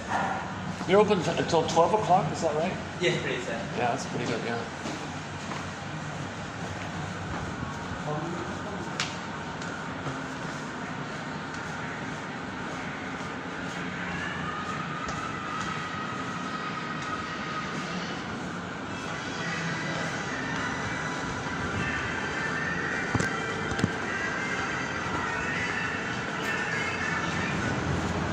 Đi năng quá nó đi năng à. Đã chọn.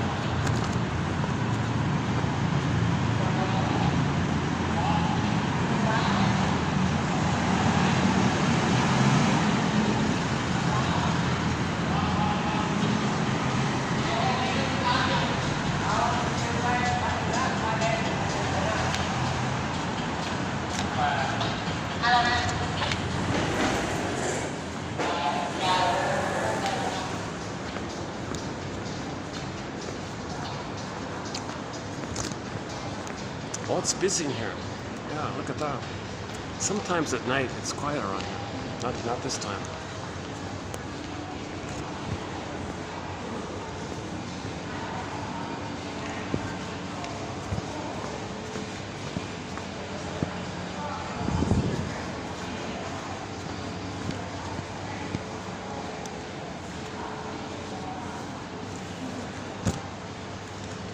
Let's just start to wind it down here.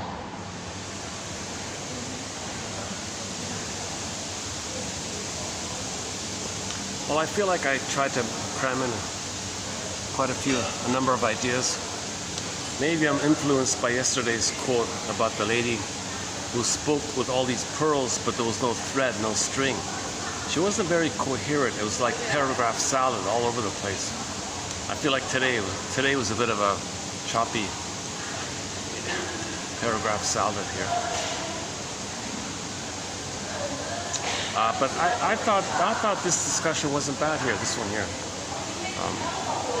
Yeah, these guys were pretty good. I thought it was pretty good. This book here, the book is called The Quiet BPD.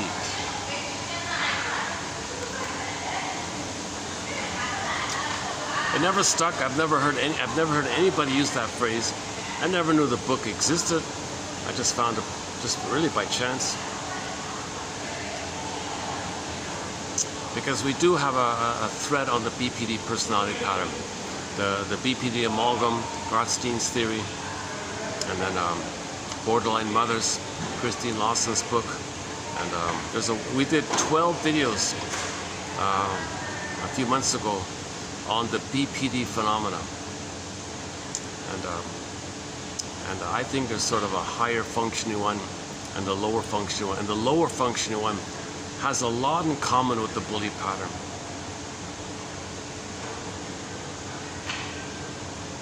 And the higher functioning BPD, that's when they kind of hurt themselves and all that. But the lower functioning BPD, like the bully pattern, they find others to stand up for them to hurt.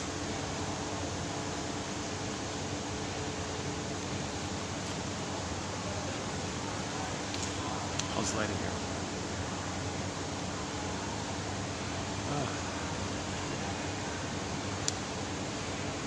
Just trying to calm down myself a little bit.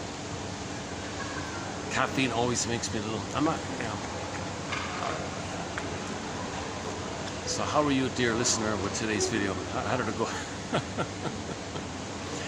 Now I know my delivery, it's a work in progress due to all my anxiety. And as somebody, we have a quote in our collection: therapy doesn't take place if the helper is more anxious than the other one, right? The one seeking help. Yeah, maybe the baby's calmer than the nervous mother. So the nervous mother, you're calmer than me. You're my therapist. So the mother can't be a mother if she's more nervous than the baby, obviously. Something like that. So unfortunately, I have not been analyzed. I can't come from a place of sharing and passing along what I learned in the process. For an example of that, go to 2822. We posted 4 videos on the work of Miss Lucy Freeman, mainly from her first book, her best-selling book called Fight Against Fears, the 1951 book. Sounds like an old book, but it's relevant. It's very clear. She's a good writer, very clear writer. And she reports what her shrink told her. That's valuable because her shrink, John Thurrott, wrote no books, no articles, no video, audio, nothing. All that we know about him is what she reported in her book.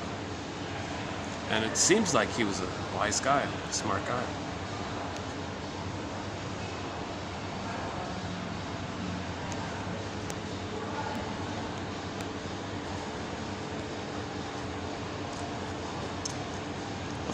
The lighting here is okay, right? Okay, if I'm going to do a night video, I'm going to check here first, right? Let's see, what time is it? Oh, what time is it? 8:48. Wow. Seriously? 8:48? Oh my goodness. It's only 2 hours, right? 3 hours. Only 3 hours. I started around 6. Now it's about 9, right? Yeah.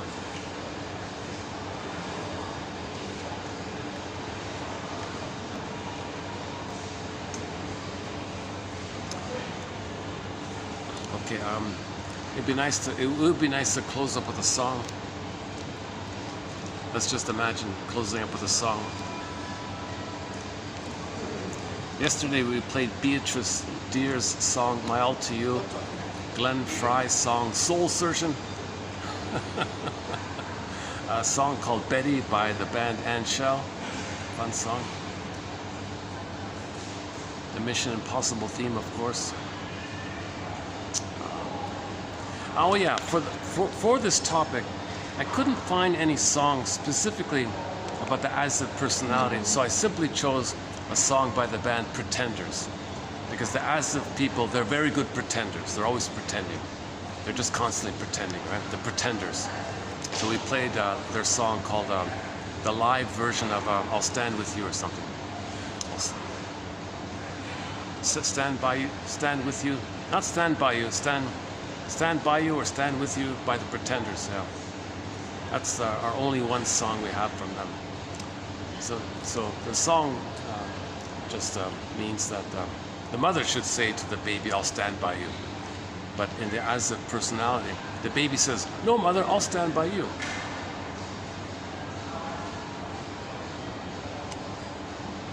If the mother doesn't mirror the child, he may end up becoming a pretender all the time.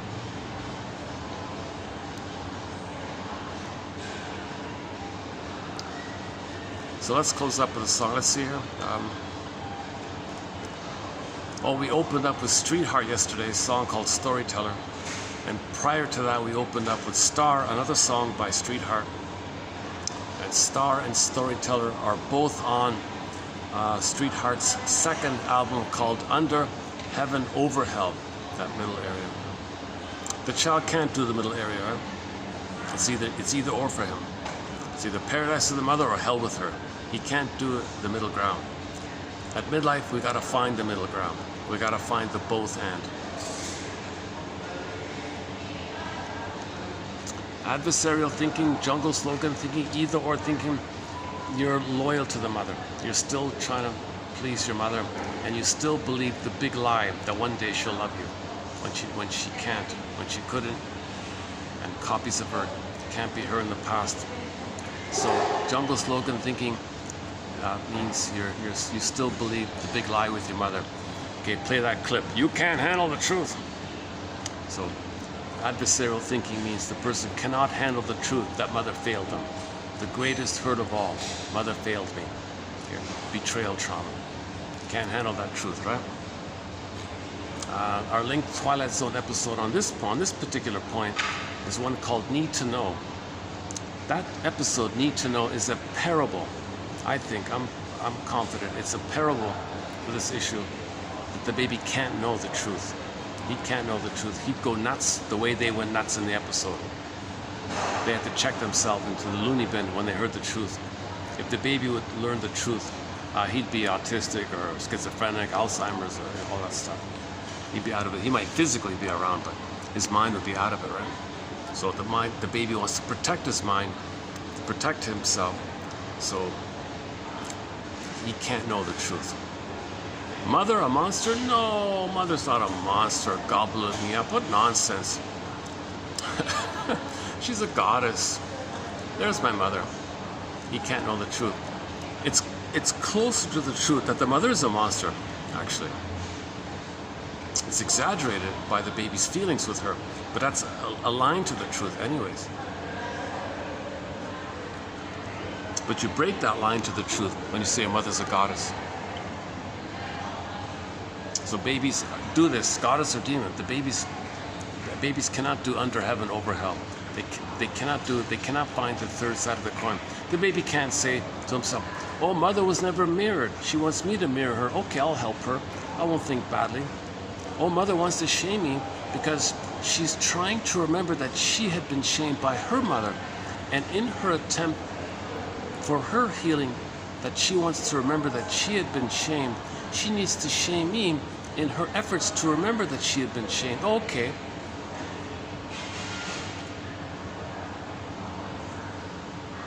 Maybe can't do that kind of stuff. Needs met, paradise. Needs unmet, he's in hell. It's click, click, it's either or. Babies briefly do this for the first few weeks. Ideally gets resolved by the age of 4. If not, and it's still set in, okay, and people go through life with jungle slogan thinking, adversarial thinking all the time. Okay, they're loyal to the mother. They can't know the truth. They're loyal to the mother. You can't handle the truth. So prejudice means they cannot handle the truth, obviously. Prejudice is confession. So you see others as either you're no good you or you're dangerous mother. And you don't want to tie the link in like that. And your anger at your mother, you create a picture called Monsters of the Id. Okay, now you got to go to the Forbidden Planet film. That whole planet is a machine that shows you your thoughts. So Morbius on the planet was angry at somebody, and a monster appeared, a picture of his anger. The monster was a picture of his anger. Now it's from within. The beast is from in. All these monster images are pictures of your anger from within. Anger is from within. You get a picture, it's from within. Now if you don't want to know that it's within, if you can't handle the truth, you can't handle the truth, then you project, oh no, they're dangerous. Now you take the picture of your anger as being dangerous, oh, they're dangerous. Okay, that means you're paranoid because you're denying your soul like that. You don't want to. You want to repress your feelings of your anger. So you say they're dangerous. When you say they're dangerous, you're repressing your feelings of anger.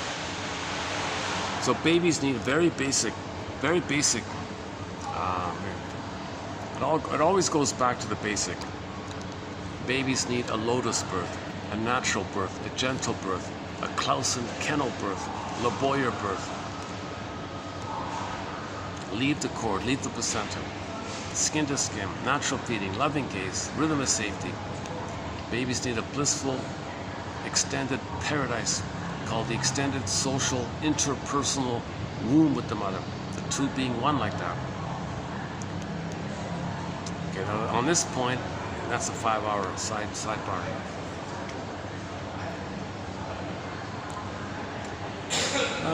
What are we doing here? What are we doing here? Okay, I'm feeling that the caffeine is worn out. So today we did what? 1, 2, 3, 4, 5, 6, 7. Okay. Okay, these 7 are not bad, eh?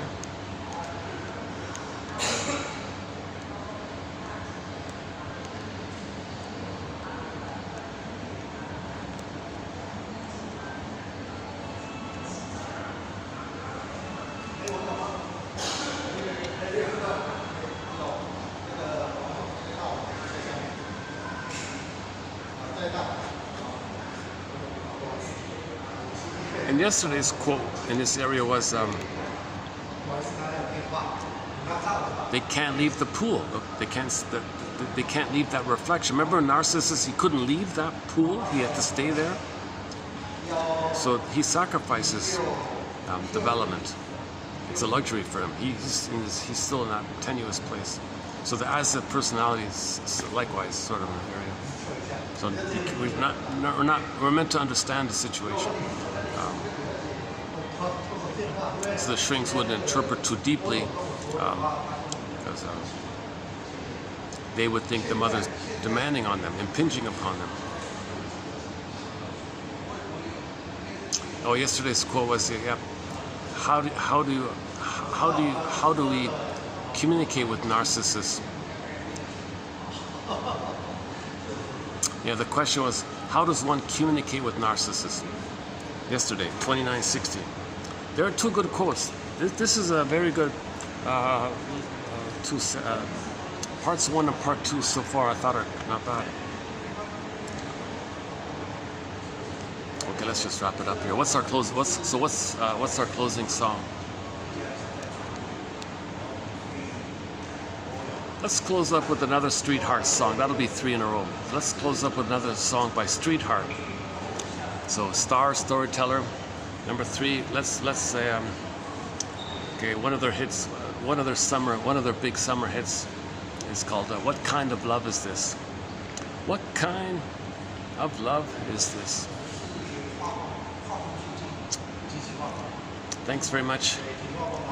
Let's press the play button for Street Heart's "What Kind of Love Is This?" The kind that keeps me standing around. Okay, all these songs is about transference. Love doesn't stink. It's not painful. It doesn't hurt. The transference and reliving the hurt with the mother, that hurts. You're feeling now the hurt that you forgot. All that hurts.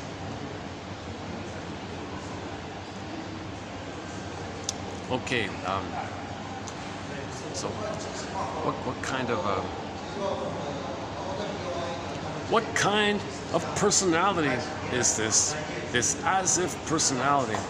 What kind of personality is this? For the love of narrative medicine, once again, thanks very much. You have your missions in this video submitted for your consideration and approval. For the love of narrative medicine, I'll see you the next time.